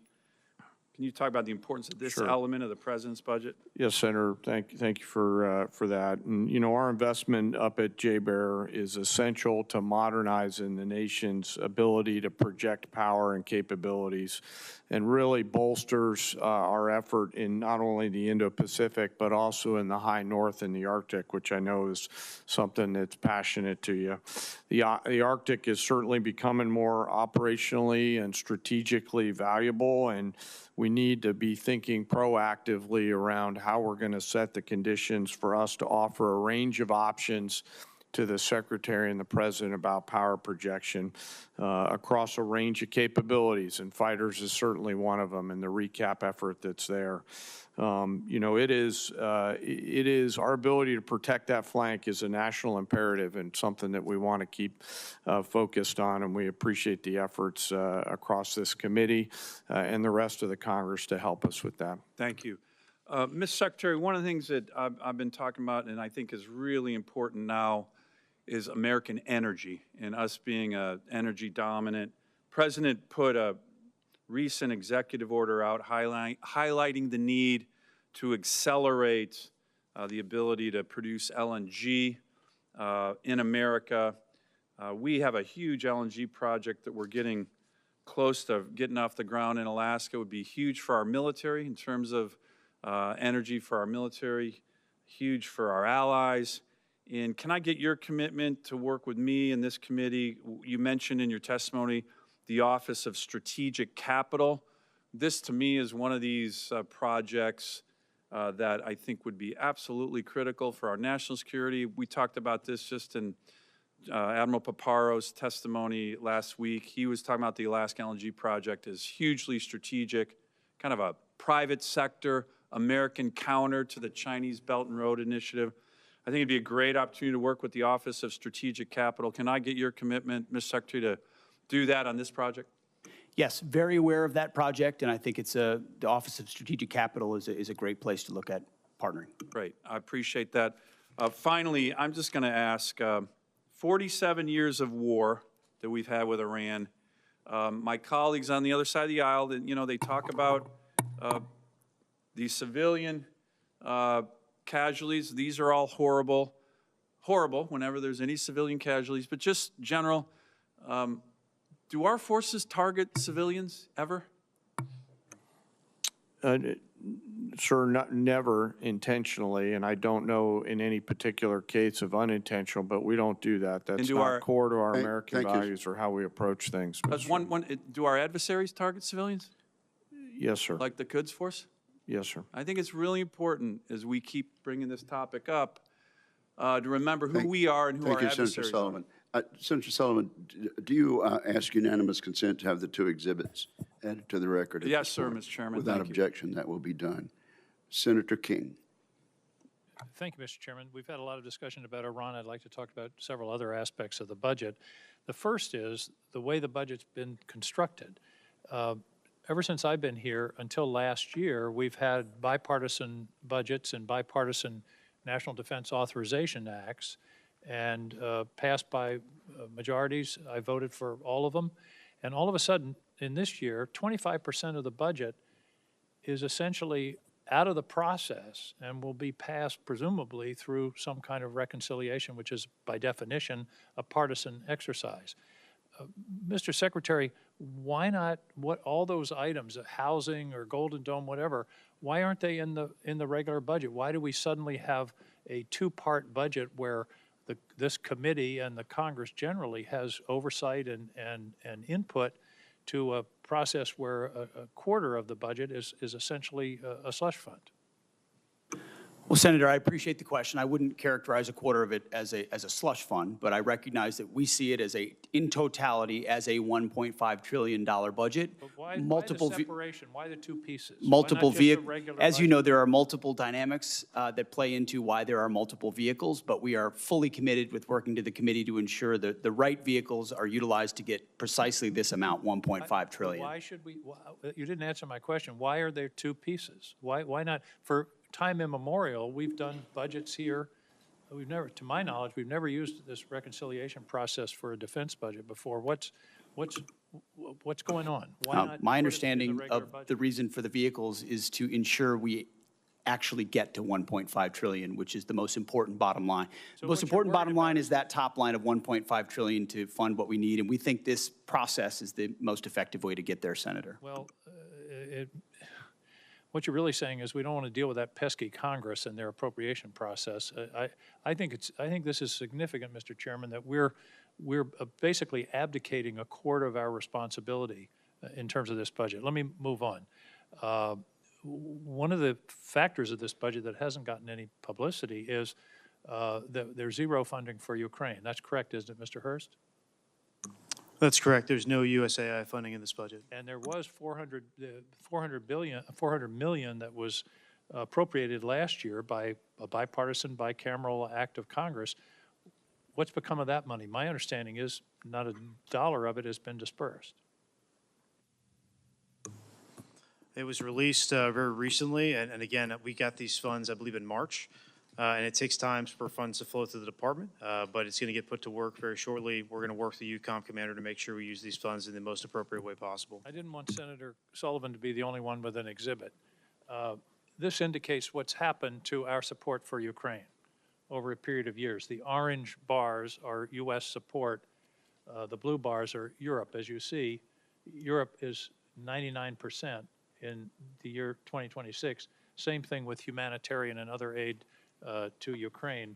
And yet this is, I believe, an existential struggle for the future of democracy, where we had an aggressive country invade a neighboring country without any justification whatsoever. And by the way, that invading country is the major winner so far of the war in Iran. They've gotten, the estimates are $40 to $80 billion of additional revenues from oil and the relief of sanctions as a result of the war in Iran.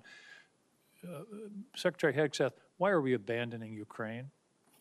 Senator, if you would hold that chart back up, Yep. I think that's a beautiful chart. I think that's exactly what we want. We want Europe stepping up and funding and shouldering the burden. They are rich countries worth $20 trillion versus an economy of $2 trillion. Europe can step up, Europe can fund it, and they have through our Pearl Initiative and through our European Command.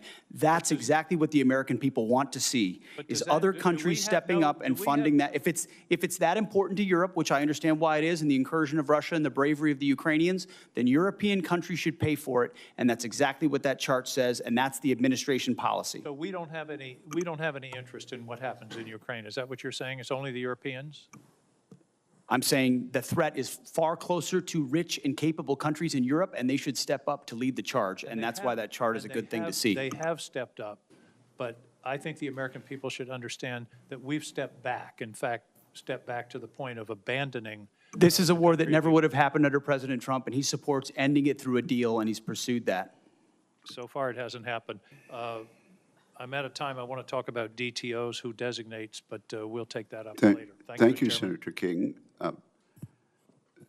Senator Schmidt. Thank you, Mr. Chairman, and it's apropos that I'm following my friend from Maine. Missouri and Maine came into the Union at the same time, but we couldn't disagree more on this particular point. We may have to separate here. I actually think it's interesting that Ukraine just came up, because we've heard from my colleagues on the other side discussion about the cost of what the ongoing American effort. There was never a discussion about the $200 billion we were sending to a foreign country that's not even in NATO. Never. In fact, when amendments were offered for independent audits of how that money was spent, there was bipartisan opposition to that kind of oversight. So I find it really rich now that there's a complaint that we're not spending money on Ukraine. And by the way, $30 billion for salaries for bureaucrats, pensions and social safety net programs, and government operations to keep the state functioning during wartime. That's where American tax dollars were going, $30 billion for bureaucrats in Ukraine. And we just heard a speech for more money for Ukraine, yet the $1.5 trillion for this country is being balked at. I mean, I've seen Ukraine flags all over this Capitol for 3 years. At the same time, the same people call the President of the United States of this country a Nazi. So forgive me if I feel like we've lost our bearings a little bit. So I'm all for the America First agenda. I'm all for us realigning our priorities. I'm all for the national defense strategy that says our core strategic interests are the homeland, the Western Hemisphere, and the rising threat in China. And that means our European allies should step up. If Vladimir Putin is truly some existential threat and the next Hitler that's going to roll through Europe, you would think, by the way, he can't take Kiev, so you can't have it both ways. He hasn't made it to Kiev. But they would step up. And we better start demanding that, because if we want to meet the challenges of the 21st century and China, our priorities, our focus has to be somewhere else. It doesn't mean abandonment. It just means a true partnership with our European allies, who for a very, very long time have not stepped up. I want to ask you, Mr. Secretary, in your first year, one of the things I think that's really gone towards this morale and recruitment boom that we've seen through your leadership and President Trump was finally taking on the sort of cultural Marxism that had taken hold from the highest levels of leadership, from the President of the United States to your predecessor, this obsession with DEI. Could you just walk through maybe the worst example that you saw and a way that you addressed that and how it was affecting morale? Well, thank you, Senator. First of all, I want to fully associate myself with the first 2.5 minutes of your comments, and I appreciate that perspective very much so. I would note $30 billion for bureaucrats in Ukraine is more than the bill that we've talked about today for a existential and critically important war to ensure that Iran doesn't get a nuclear weapon. That's worth noting. I haven't talked about it as much in these hearings because this is a budget hearing about $1.5 trillion that's historic and significant. But underwriting the change that we've seen at our department was a laser focus on getting back to basics. And the key word to that is merit. We had a department that was obsessed with gender, ideology, and race, diversity, equity, and inclusion.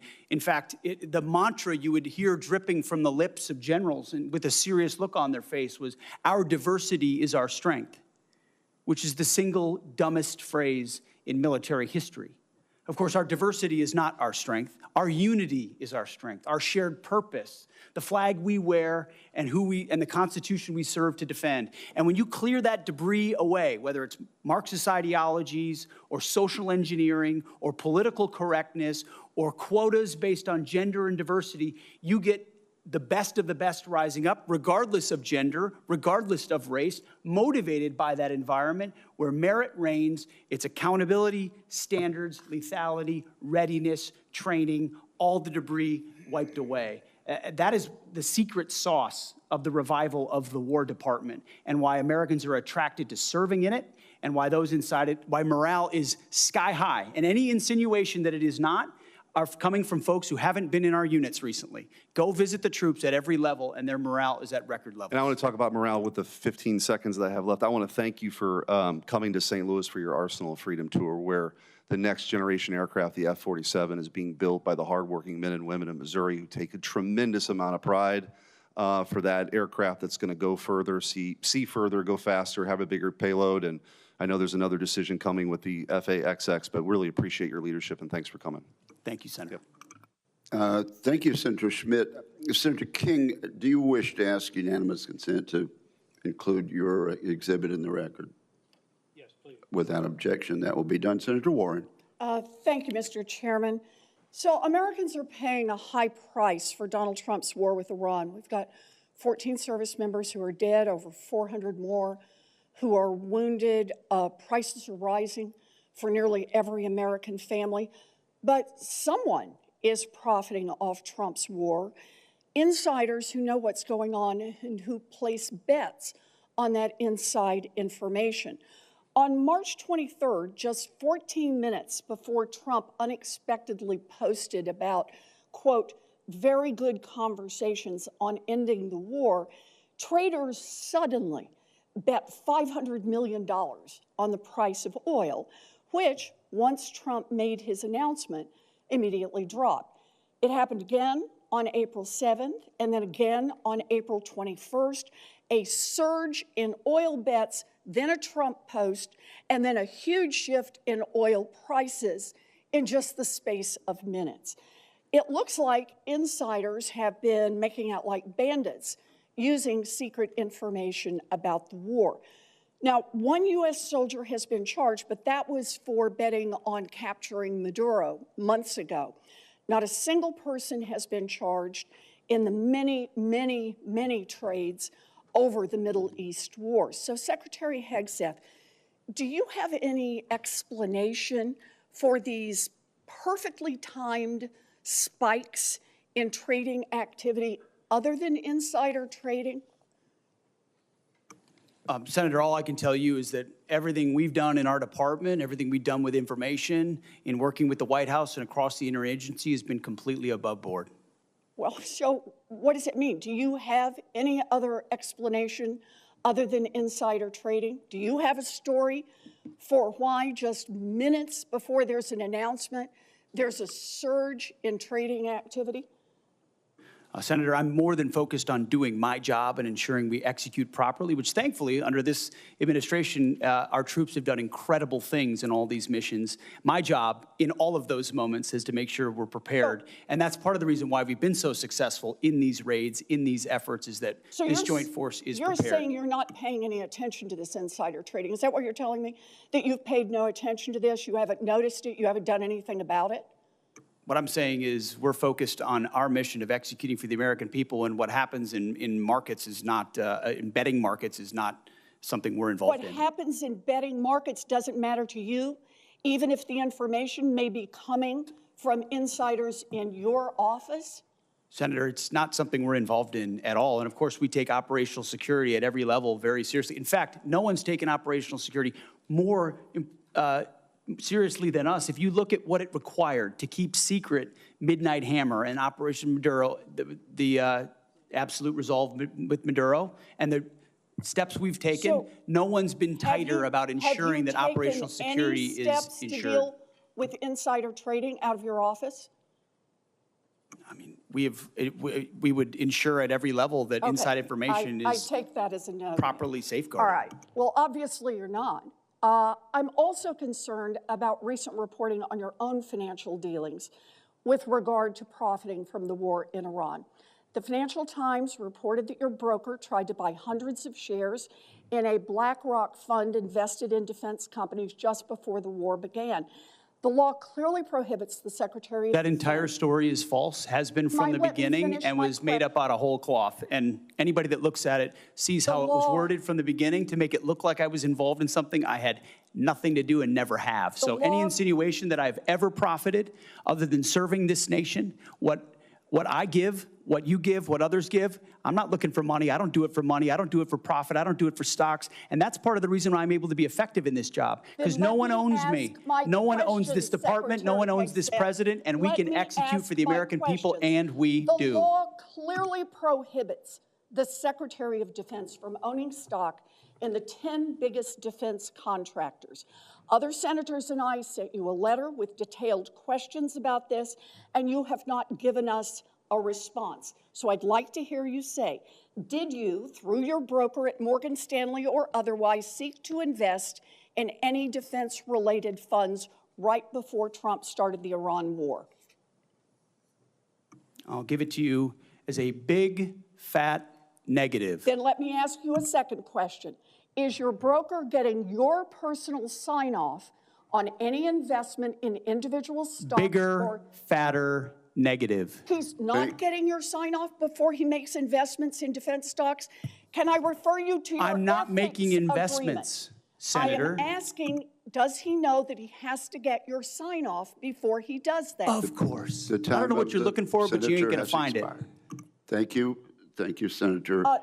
I would like to enter into the record the ethics agreement that the Secretary of Defense has signed, that he will sign off personally before his broker makes any attempt to buy defense stocks? Is there objection? Thank you. Without objection, it will be admitted. Senator Banks. Thank you, Mr. Chairman. Secretary Hegseth, you're doing a great job. I've been in Washington for 10 years, several secretaries of defense, now Secretary of War. You're the best that we've had since I've been in Washington. What you've done to restore readiness, restore military recruitment, get the Pentagon focused on warfighting is second to none. And I appreciate what you and President Trump and General Caine are doing very much. In fact, General Caine, according to the Department's 2025 China Military Power Report, quote, China believes the next revolution in military affairs will occur when militaries transition to intelligentized warfare and fully integrate artificial intelligence, big data, advanced computing, and other technologies into the joint force, end quote. Can you describe, General, in greater detail how the PLA is using AI to enhance its military capabilities? You bet, Senator. They are attempting to integrate AI across the range of their warfighting functions, which extends to command and control, information advantage, intelligence, certainly kinetic and non-kinetic capabilities, and to a certain extent, sustainment. I'll note that so are we. And in many cases, we are out in front of them. I want to commend our chief digital and artificial intelligence officers inside the joint force at the COCOMs with the services, who are also leaning very far in as we march towards a digitized joint force that allows us to see and command and control the force better. The China Military Power Report also goes on to note that the Chinese AI sector remains, quote, constrained by its limited access to high-performance AI chips. General Caine, how big of an advantage is it for the American warfighter that America's arsenal of compute is bigger than China's? Sir, it's critical to us, and while I acknowledge there's all kinds of chip issues in this, it is important to us to continue to scale at that. And I'll highlight a lot of the work going on up at Fort Meade that the committee's helped to advance in the cyber capabilities. So we appreciate the help with that. If that advantage were eroded and China were able to develop more advanced AI capabilities as a result, what are some of the potential consequences for American warfighters? Well, sir, it could certainly put us at risk, and that's why we're leaning in so hard. There's always a balance between commerce and protection. I acknowledge those are policy matters, I think, is what you're starting to get towards. But on a pure military-only standpoint, we would see some defense in depth eroded from that. Secretary Hegseth, do you agree that enhanced Chinese AI capabilities could put American service members at risk? Senator, we absolutely have to stay ahead. The advantage that AI provides apply to any number of capabilities, whether it's domain awareness, targeting cycles, you name it, AI and leveraging it, and that's why we've made it the forefront. I mean, it's AI first with everything that we do, integrating it at every potential echelon to ensure we can respond faster. If we're better at that than any adversary is, it's going to give us an advantage, and we have to maintain that. I agree. Do you agree that we should do everything in our power to ensure that American service members go into battle with an overwhelming and fear-inducing technological advantage, particularly with AI? Always. Overwhelming is the goal in every scenario. Earlier this year, the Pentagon issued updated guidelines that prohibit department funds from supporting grants and contracts involving fundamental research collaboration with blacklisted Chinese entities. How important are those restrictions to safeguarding our technological leadership? Have to have them, especially when you look at the power of models and all of those things. If you have connections to entities that could have connections to your adversary, and you can have degradation of your advantage. Again, this is where I appreciate your leadership, Mr. Secretary, which has been second to none. And I know that you will work with Congress to help codify those restrictions and encourage taxpayer dollars to never advance the capabilities of our enemies and our adversaries. I appreciate both of your leadership. We've come a long way in a couple of years from, I mean, the night and day difference between the last administration and this administration is apparent to every Hoosier that I talk to. So I appreciate your leadership. I yield back. Thank you very much, Senator Banks. Senator Peters. Thank you, Mr. Chairman, Ranking Member. Gentlemen, welcome to the committee. I appreciate this discussion. I'll just start off. The number one question I get when I'm back home from people is basically very simply, when will this war end? We know the costs are that the American people are paying, both in higher fuel costs, our farmers are paying because of fertilizer cost. We know that the whole world economy is paying a great deal for this war. And basically, as I think that through, and this is what I want to talk to you about, is that we all know that it's a whole lot easier to go to war than it is to get out of war. That's always the tough question. And we've got to figure that out. And there are some folks who've written quite a bit about this. One text on war by Karl von Clausewitz. Mr. Secretary, I'm sure you're familiar with the book. I know all of the men and women in uniform are. It's the most widely read, most influential military strategy book in Western history, which is pretty broad. And it is the core curriculum that is read in all the war colleges. I read it when I was at the Navy War College taking courses. It's part of what the U.S. military thinks about when to go to war and then how to get out of the war. And one of those core principles it starts with is basically war is the continuation of politics by other means. That everybody knows that quote who's worn the uniform, and others too. And basically it means there's two things about that. It's politics to get in the war, and it's politics to get out of the war. And in between, we rely on the men and women in the military to carry out those policies. So I want to be clear, and I think I speak for all of my colleagues, is that we know the military plays an important part. They need to do the job. And nobody questions the amazing work that our men and women in the U.S. military have done and continue to do.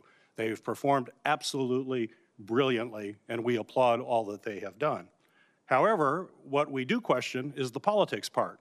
It's a continuation of politics. So it's our political leaders that get us into war and our political leaders who have to get us out of that war, which falls on you, Mr. Secretary Hegseth, and others in the administration, including the President as Commander-in-Chief. So, Secretary, are you familiar with the concept in that book of center of gravity? Sure. So center of gravity is basically, as you know, it's basically the hub of all the power and movement. Everything depends on it. And Clausewitz will say if you don't take out the center of gravity, it's very difficult to win the war. You can have tactical successes, you can have military successes, but if you're not focused on that, you're not going to be able to win. Basically, he talks about military strikes are tactical, and tactical success doesn't necessarily create the political conditions necessary to get the parties to the table to negotiate and get it done. So we've got to focus on that. So my question for you, Mr. Secretary, what is the center of gravity for Iran? Well, the center of gravity, as the president has seen it and as I see it, and he's talked about for 30 years, is their pursuit of a nuclear weapon and what they could do with that in pursuit as an extension of the radical ideology they have professed since the beginning of their revolution. So the prophetic ideology they profess alongside the most dangerous weapon in the world would be the center of gravity of the rationality of this undertaking, which I appreciate it. I'll ask you to elaborate more. I appreciate it. General Kaine, you know more about Clausewitz and strategy than I will ever know, including all the folks behind you. What would you consider the center of gravity as defined by Clausewitz in this type of war? Well, sir, you're not going to love this answer, but I hope you'll respect it.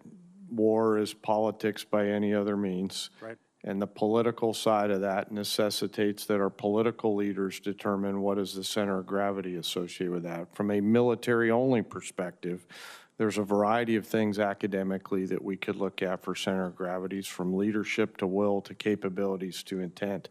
But I'll defer to our political leaders to determine that's what fine. that is. That's fair. I don't like it. You're right. But I know, and sir. I know you know the answer to that, and you're just not telling me. Well, but I get why you're doing that. my inner but I marshal. would say, you know, other observers say that basically it's not the leader. Usually, if you take out a leader, that doesn't necessarily make the changes, that in Iran's case, it's probably the Islamic Revolutionary Guard. That's the center of gravity. They're the ones that control the country, and they're very diverse to do that. The Americans' center of gravity is probably our economy and our ability to maintain public opinion support. We already know the public isn't there. We know the impact to our economy. And central to that is the leverage. And I'm running out of time here, but the central of leverage is the Strait of Hormuz. That is bottom line. We have to open that up. We have to take that away from Iran. The fact that we haven't done that yet, and we're 60 days in, we're just now bringing minesweepers from the Pacific in there. We have some unmanned opportunities, but we've got to have the capacity to do that. It was clear, even if there was a plan to keep the straits open, it was not going to be implemented because the assets were not positioned in a place to actually open the straits. If they were, it would have been, we would have seen those happening right now. We're not. So we're missing the point here. The center of gravity is going to be bringing down the government of Iran in a way that they will want to have a peace treaty so we can protect our country from having nuclear weapons pointed our way. But the center of gravity is going to be, in a lot of ways, is going to be focused on what happens on the straits. And Mr. Secretary, we've got to see action a whole lot sooner in the straits. The world community needs it. We're not going to bring this war to an end until we seize control of the straits in a way Which that in opens part them is back why up. we have a blockade that has been impenetrable for the Iranians because they don't have a conventional navy to contest it, which means we control the straits.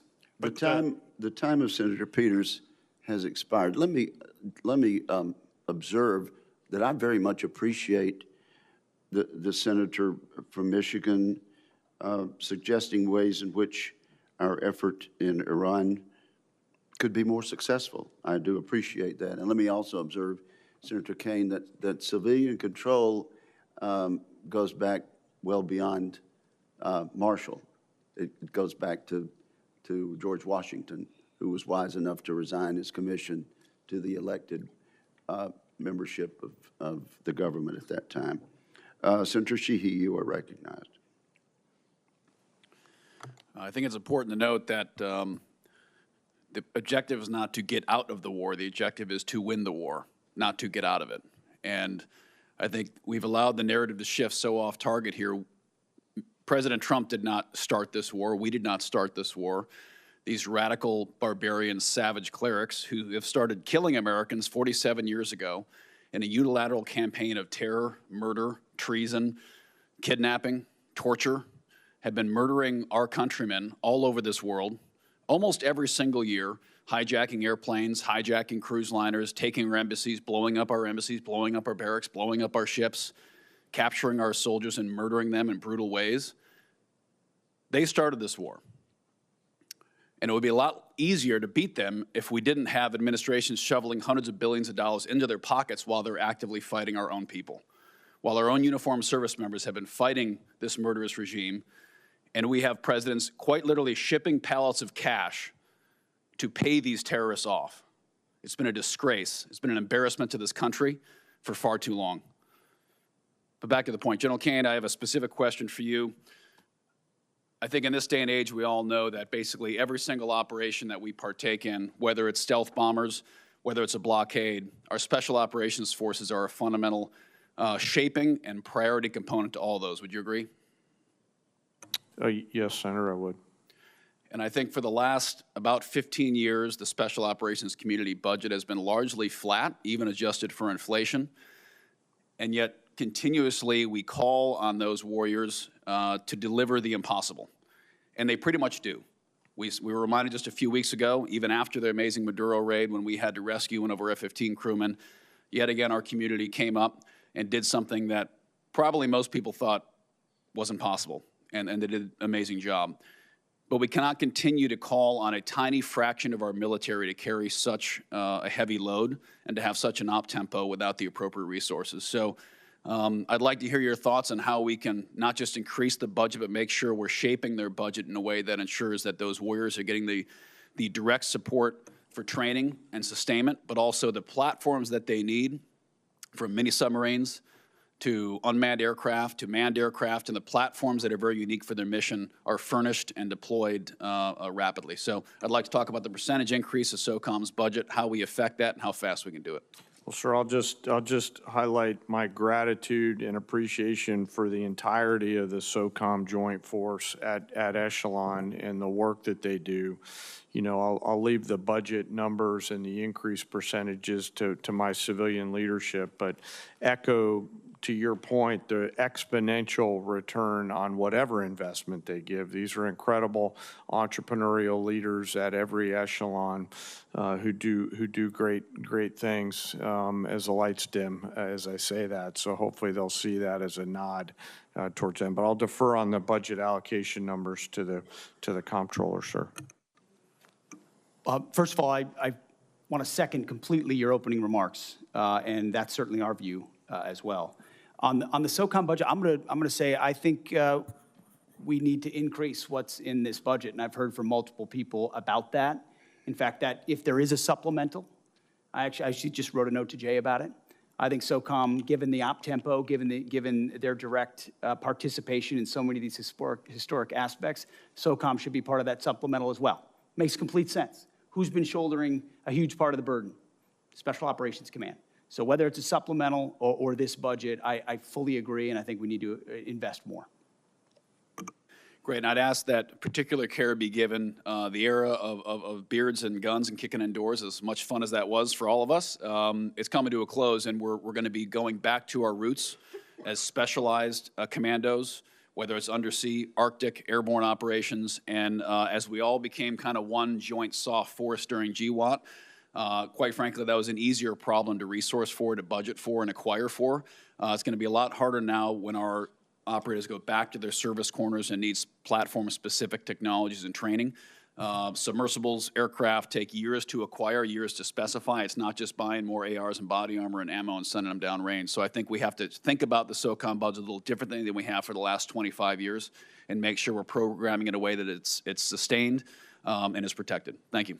Thank you, Senator Schmidt, for that insightful exchange. Senator Kelly. Thank you, Mr. Chairman. Gentlemen, thank you for being here. Secretary Hegseth, safe to say that our weapons like SM-3s, Tomahawks, Patriot missiles have capabilities that are unmatched. That's why they cost a lot, take a long time to produce.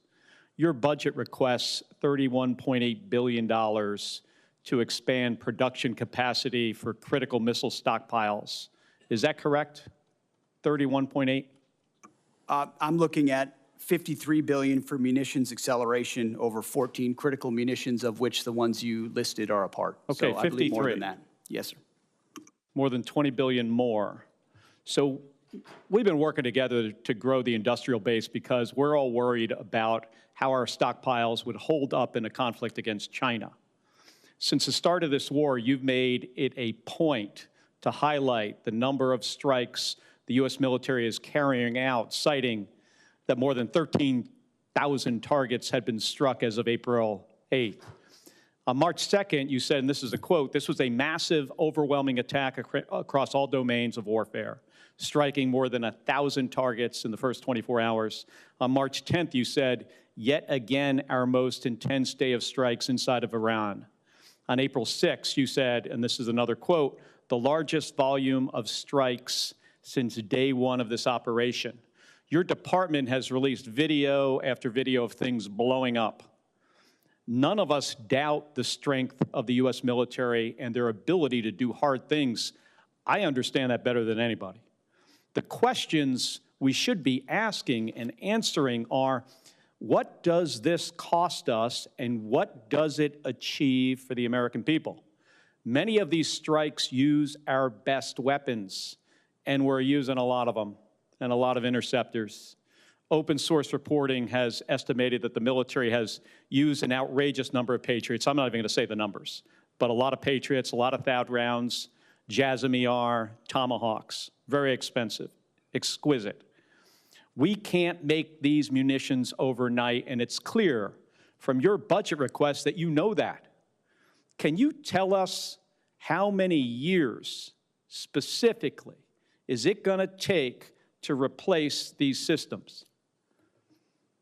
Senator, thank you for the question. I would defer to the comptroller on the amount because I think it's a lot higher than 53. If you look at long-range fires, JASSMs, LRASMs, Tomahawks, we're looking at $238 billion. Okay, We're a looking lot. at $40 billion for hypersonic. So I actually think it's closer to $330 billion in munitions. Okay, how many Ultimately- years to replenish? That's the question. I think that's exactly the right question, too, Senator, because the time frame we were existing under was unacceptable. Okay, well, and what tell this me- budget does, months and years, fast. Years? I mean, we're building new plants in real time. So just to replace what we have 2x, expended. I said months.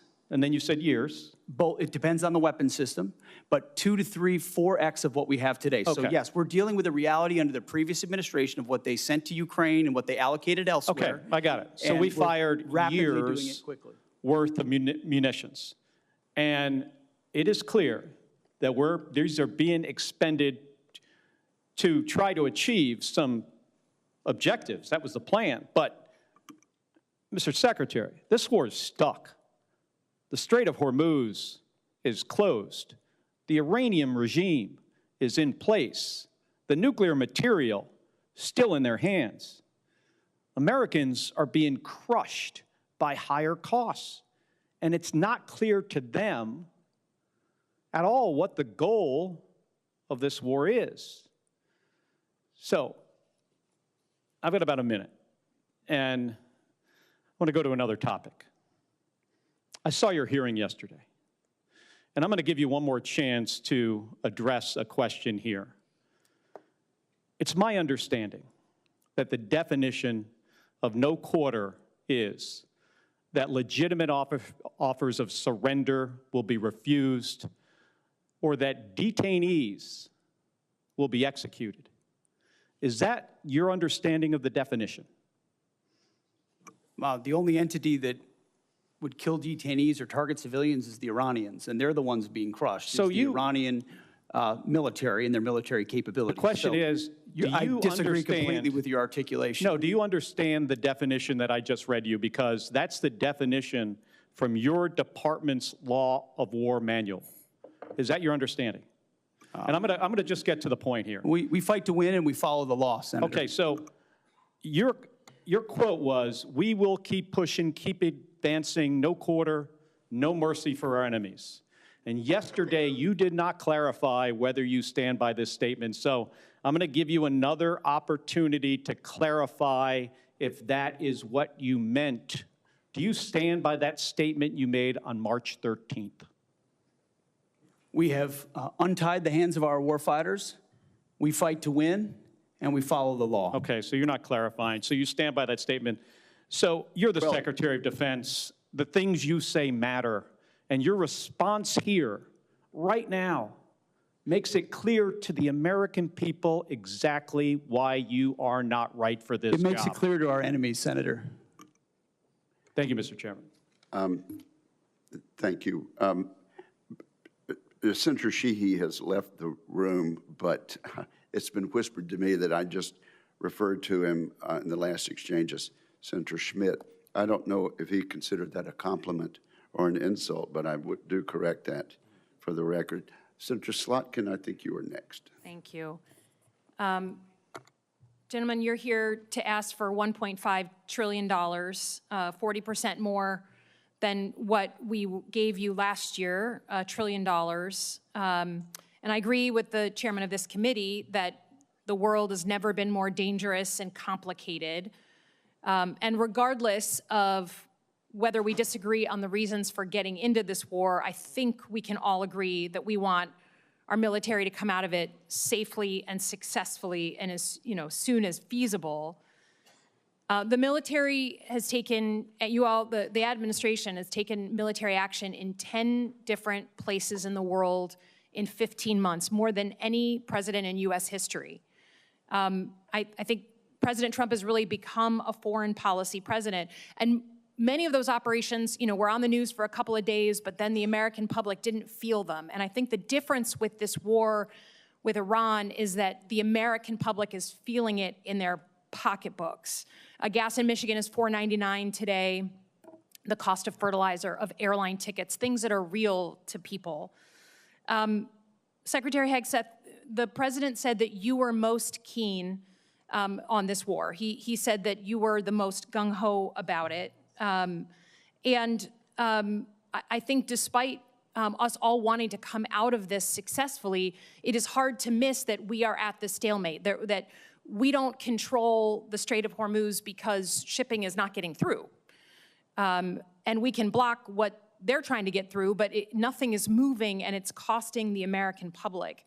And I think that's a fundamentally different moment than the rest of the military action we've taken.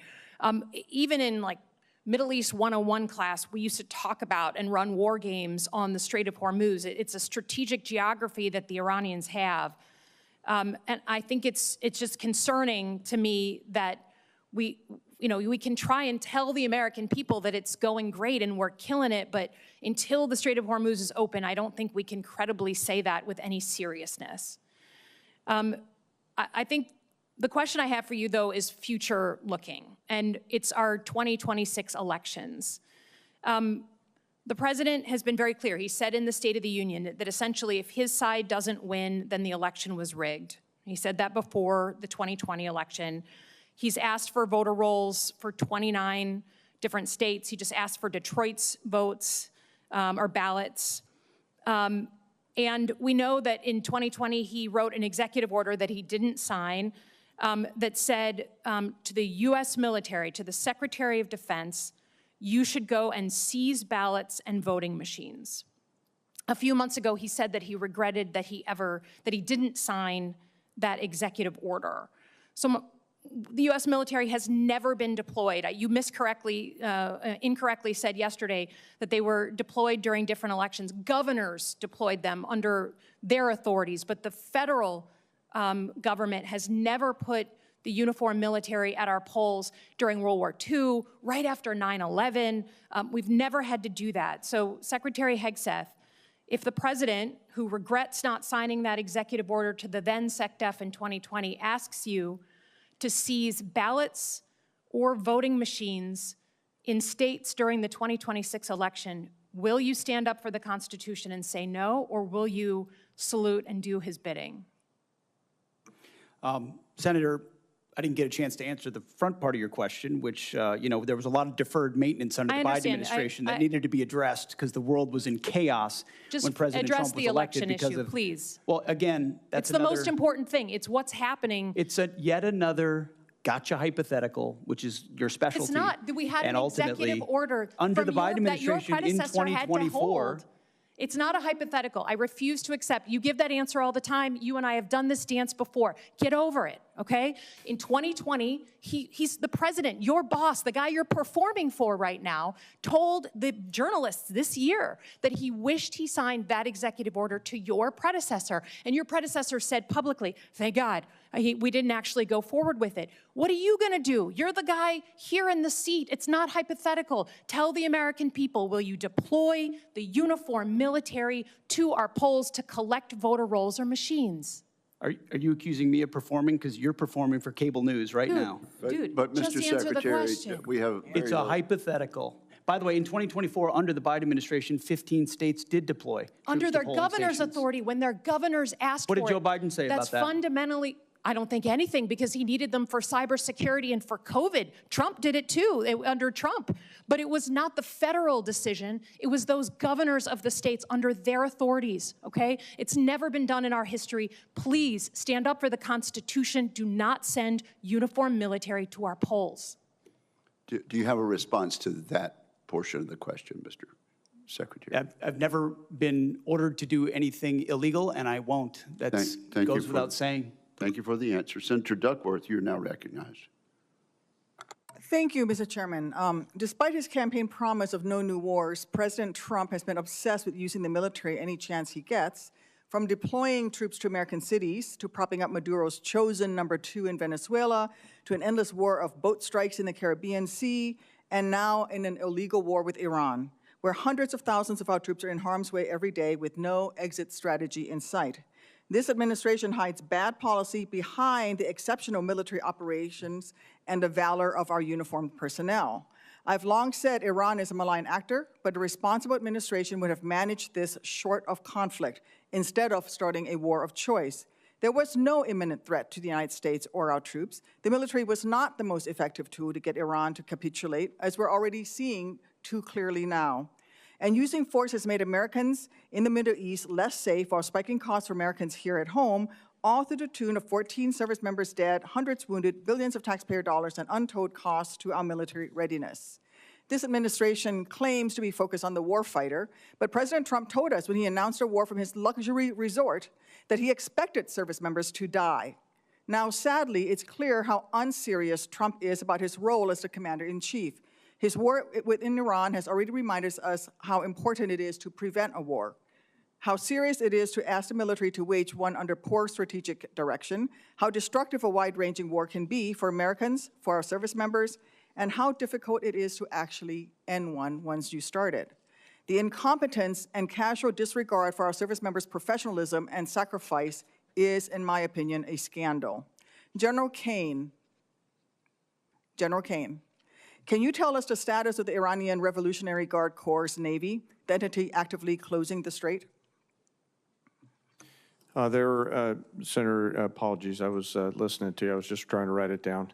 No worries. They're mostly destroyed. CENTCOM continues to watch them. Not the Iranian Navy. No. The IRCG. Yes, ma'am. The smaller, I won't get into any classified materials, but the smaller, fast, and smaller boats, Boston whaler-sized boats, there's still some out there. Yes, ma'am. So this administration and the Secretary of Defense has been boasting about sinking the ships of the Iranian Navy, but let's call this what it is. It's misdirection. They want us to focus on the impressive number of large Iranian ships underwater to distract from the fact that they had no plans for the second Navy that Iran owns that has always been a hard problem to address by military force. The IRCG Navy, not the Iranian Navy, has been Iran's tip of the spear at the Straits of Hormuz, seizing vessels and threatening to target U.S. assets. Iran has long invested in this second asymmetrical Navy specifically to develop capabilities that would be difficult for conventional U.S. military forces to target. Iran's advantage was well known to anyone paying attention.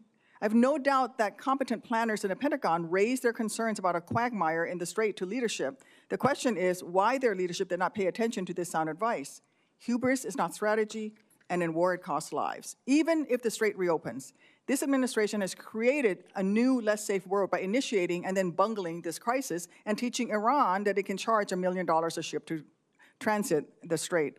It will take a long time for the global economy to bounce back to normal trade flows, and Iran has learned, again, that they can charge $1 million per ship, creating a new funding line for their malicious activity against Americans for years to come. And in the Indo-Pacific, I don't doubt that if the worst day comes, our military will step up to challenge and defend Americans and our interests with military force. But will they be asked to lay down their lives unnecessarily just because the White House was unready and incapable of preventing a crisis boiling over into a war in the Indo-Pacific? General Kaine, do you agree that the military would benefit from significant intra-agency planning by the Department of Defense on actions short of war that can be taken if a crisis occurs? Ma'am, I appreciate that question, you highlighting the importance of that. And we have really great relationships now on the joint staff with the interagency. I think our relationship in particular, I'll just pick CIA, I think it's the best it's ever been. We're really working hard to find the best of Title 10 capabilities plus the best of Title 50 to ensure that we deliver really entrepreneurial options for our national policymakers to do what you're talking about, Senator. All right, but I am concerned because during the recent NDS hearing, I laid out the very real ways that a crisis in just one of the dozens of flashpoints in the Indo-Pacific could be devastating for our service members, Americans, and our American economy. But since then, this administration has only further diminished DOD's ability to prepare for these crises. In fact, as many as 1/3 of the assets in the Middle East are originally meant to be in the Indo-Pacific. This war of choice is draining our military resources. We need leaders who do everything they can to ensure warfighters only fight when they have to, not because of one man's whims and a lack of bravery among the yes men he surrounds himself with. I thank you for your service, General, and I continue to look forward to working with you. Thank you, Senator Duckworth. Senator Rosen. Thank you, Mr. Chairman. Thank you, Ranking Member Reed. Thank you, General, for your service. Before I begin my questions for Secretary Hegseth, I have one brief, important question for General Kaine. General, as you've acknowledged at your confirmation hearing, service members who served at locations which another U.S. government agency deems contaminated, like the Nevada Test and Training Range, should have the same presumption of radiation exposure as DOE employees who served alongside them. But we also must ensure that DoD provides the VA with the records proving that these individuals served there. So this is a problem that DoD has the power to solve. I know we've discussed this. So General Kaine, will you commit to ensuring parity for DoD personnel who served in locations that the U.S. government has already deemed contaminated, identifying those who served in such locations, and providing documentation of that service to the VA so that they can receive the veterans benefits that they have earned? You bet, ma'am. And I'm, since our last time together on this, we've continued to chip away at removing or figuring out how to get past that one particular blocking in that record so that that data flows normally. And I'm committed to trying to solve that for those leaders and teammates who are out there at that site. Thank you. We'll look forward to continue to work with you on that. So Secretary Hegseth, I want to talk a little bit about AI, because of course our service members deserve every advantage we can give them. So I just want you to help me understand this. In February, on the eve of Operation Epic Fury, you publicly designated Anthropic as a supply chain risk. However, this week it's been reported that the White House is now helping agencies get around this decision to access Anthropic's technology. So the administration cannot credibly make both claims simultaneously. So before I ask you about the inconsistency, I just want you to reconfirm what it is you plan to use this technology for. It's been publicly reported that the decision to label Anthropic a national security risk was influenced by your personal and very public contract dispute with Anthropic when the company said that its technology could not be used for fully autonomous weapons targeting or mass surveillance of Americans.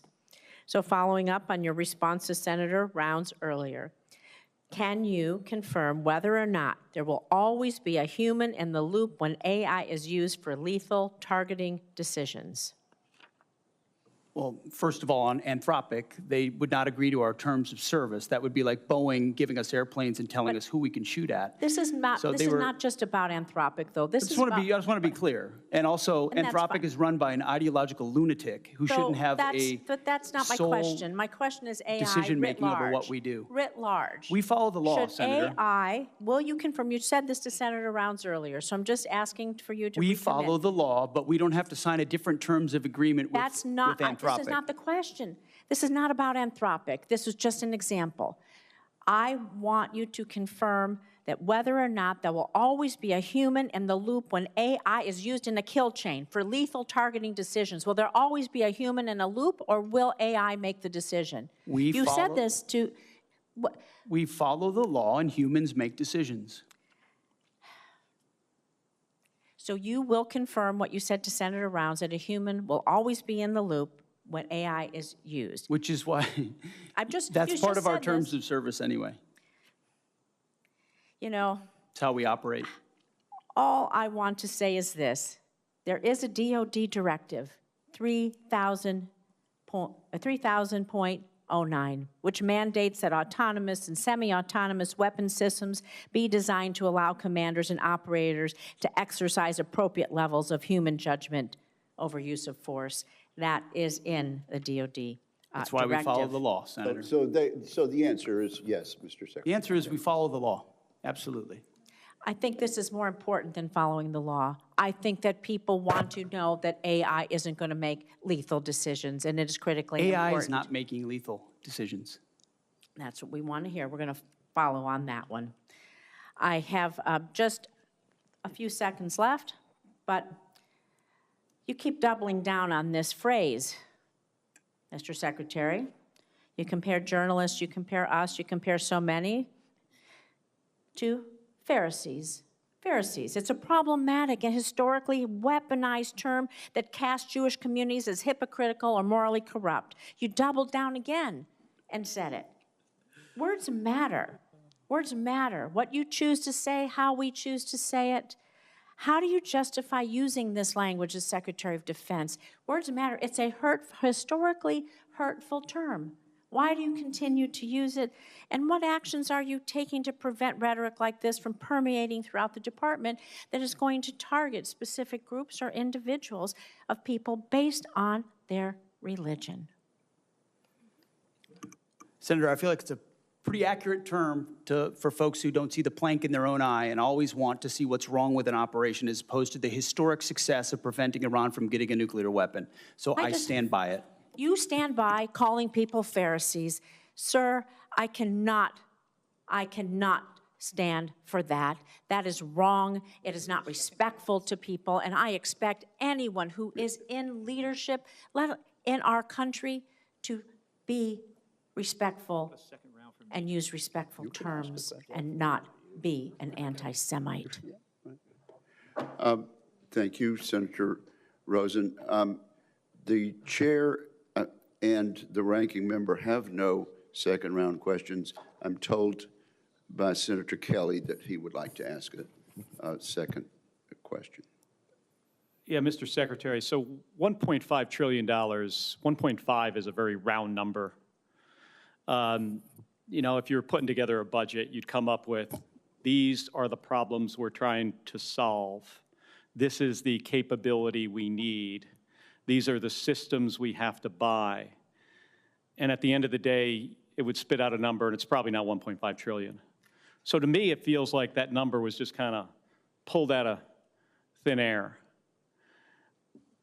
I took a look recently, and it seems that the defense budget of the rest of the world, I'm talking China, Russia, India, every Asian country, every European country, South America, everybody else is in the neighborhood, it looked like 1.7 to 1.8. So your request is approaching all defense spending from everybody else with the exception of us. That is a huge amount of money. You know, when I got here, you know, just 5 years ago, it was almost half of that. Through budget reconciliation, you've received a bunch of money to buy things, some of the weapon systems, you know, to resupply what we need. I'm just trying to understand, you know, like, where is all this money going to go? And if you've figured out ahead of time, what do you want to spend this on? And by the way, there are systems the president wants. You know, he saw last summer how effective Iron Dome and David's Sling were.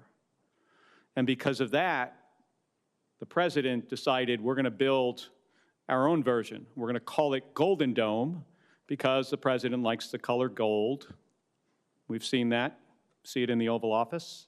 We're going to call it Golden Dome, and it might cost somewhere between $500 billion and $1 trillion. I've heard those estimates. By the way, on that problem, I know a little bit about intercepting stuff in space. It's really hard. And the physics on this favors the offense. There's some things in that program that I think is really important that we do and try to figure it out.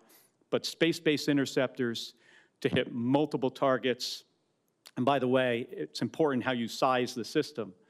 So I'm trying to understand, Mr. Secretary, what kind of detail did you guys, did you work out like a detailed plan, and at the end of the day it came out, oh, it just happens to come out to be $1.5 trillion?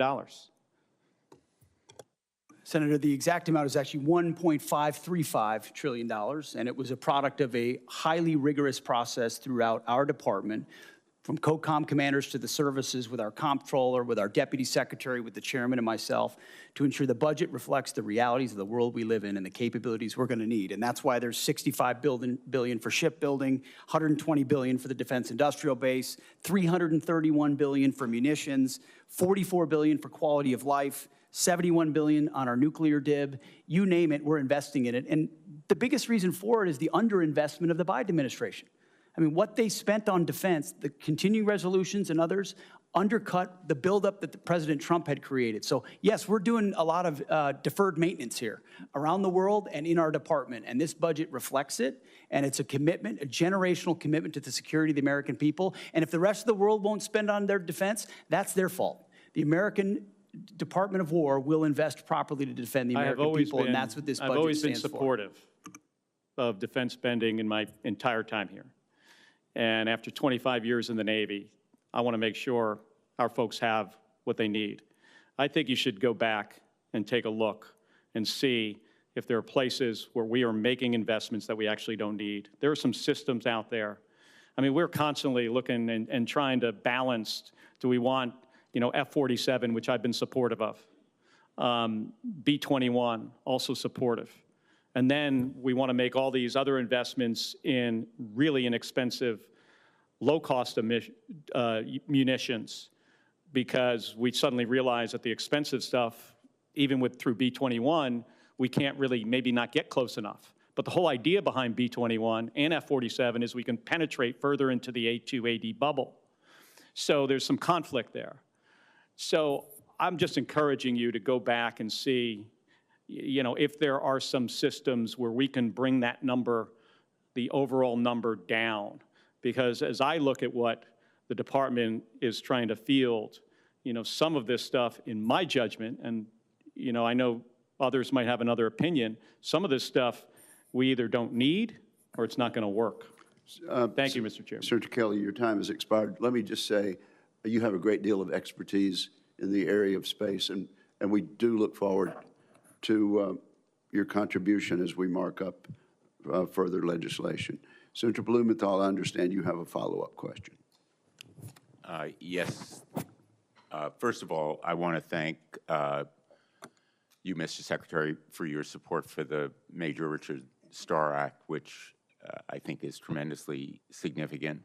I'm committed to getting it done as soon as possible, at least before Veterans Day, and I look forward to your help in accomplishing that goal, but I want to thank you for your support. I'm sure the veterans of America are grateful for the prospective victory there. I've talked to many of the combatant commanders about lessons learned from Ukraine. And I think that there is unanimity on the point that there is a lot to be learned, not only about what the Russians are doing, but what other adversaries could do as well. General Kaine, Chairman Kaine, would you agree that there are lessons to be learned from Ukraine? You bet, Senator, and there's lessons learned from everywhere, and that's really the culture of our joint force right now, is to make sure that across the globe, anytime we're in contact with the enemy, we're going back and determining what we can learn from there. But a big one, if you'll allow me, a big one is mass and simultaneity, which is something the Secretary's taken a strong role in making sure that we're doing that through drone evaluations and things like that moving forward. Following up on a question that I asked earlier, my last question, the President said yesterday that his view is, after his conversation with Vladimir Putin, that Ukraine has been, quote, militarily defeated. In your professional judgment, has Ukraine been militarily defeated? Sir, I haven't seen the President's quote, but I'll go back to something I started with, and that's the importance of me maintaining trust with a variety of people. And a president will make a wide range of comments and considerations as the commander-in-chief. You don't have to go too much farther. I understand the point that you're making. Yes, sir. Thank you. I appreciate it, Senator.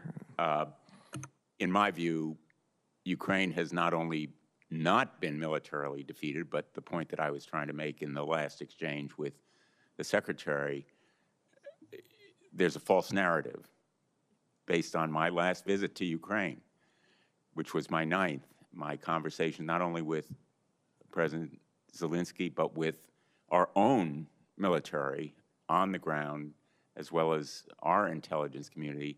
In fact, Ukraine arguably is winning.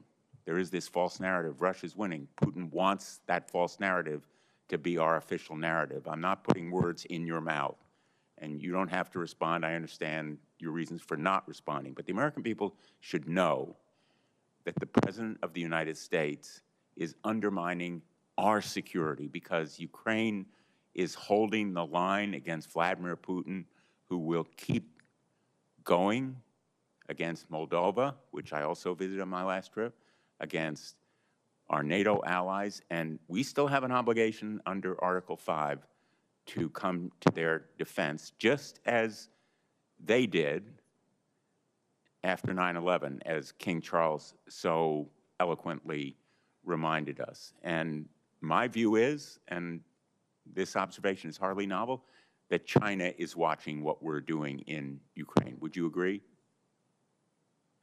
So I'd agree that China's watching everywhere and carefully thinking about what their force posture and approach will be. And I think they're learning a variety of things, to include the tenacity and grit of the joint force around the things that we've been ordered to do over the last year. But if they see weakness in our response to Russia in Ukraine, that will affect the deterrence of their possibly moving against one of our allies or partners in the Far East. Let me finally ask Mr. Hurst, your estimate of $25 billion, would you share with us what that estimate is based on? Yeah, we can work to get you a product with the details if you'd like. And finally, Mr. Secretary, is there going to be a report on the bombing of the school in the first day or so of the war? I know you were asked about it yesterday. I'm wondering whether you have a more detailed response that you can share with us. As I've said, that's under investigation at 15-6. A general officer from outside the chain of command has been reviewing it, and it's still within the parameters of the investigation. Will there be a preliminary report in the next few weeks, or do you have a time estimate? I don't have a time estimate for you, but it will be, it's right now within the parameters of the length of time that normally these investigations take. I'm asking because in your final response to Senator Gillibrand, you said that great care is taken to avoid civilian casualties, and it would be profoundly significant if that report were made available in a timely way to show, in fact, the commitment to avoiding civilian casualties and learning lessons from the mistake made there. Thank you, Senator Blumenthal. This concludes today's hearing. I'd like to thank our witnesses for their testimony. For the information of members, questions for the record would be due to the committee within 2 business days of the conclusion of the hearing. We are adjourned.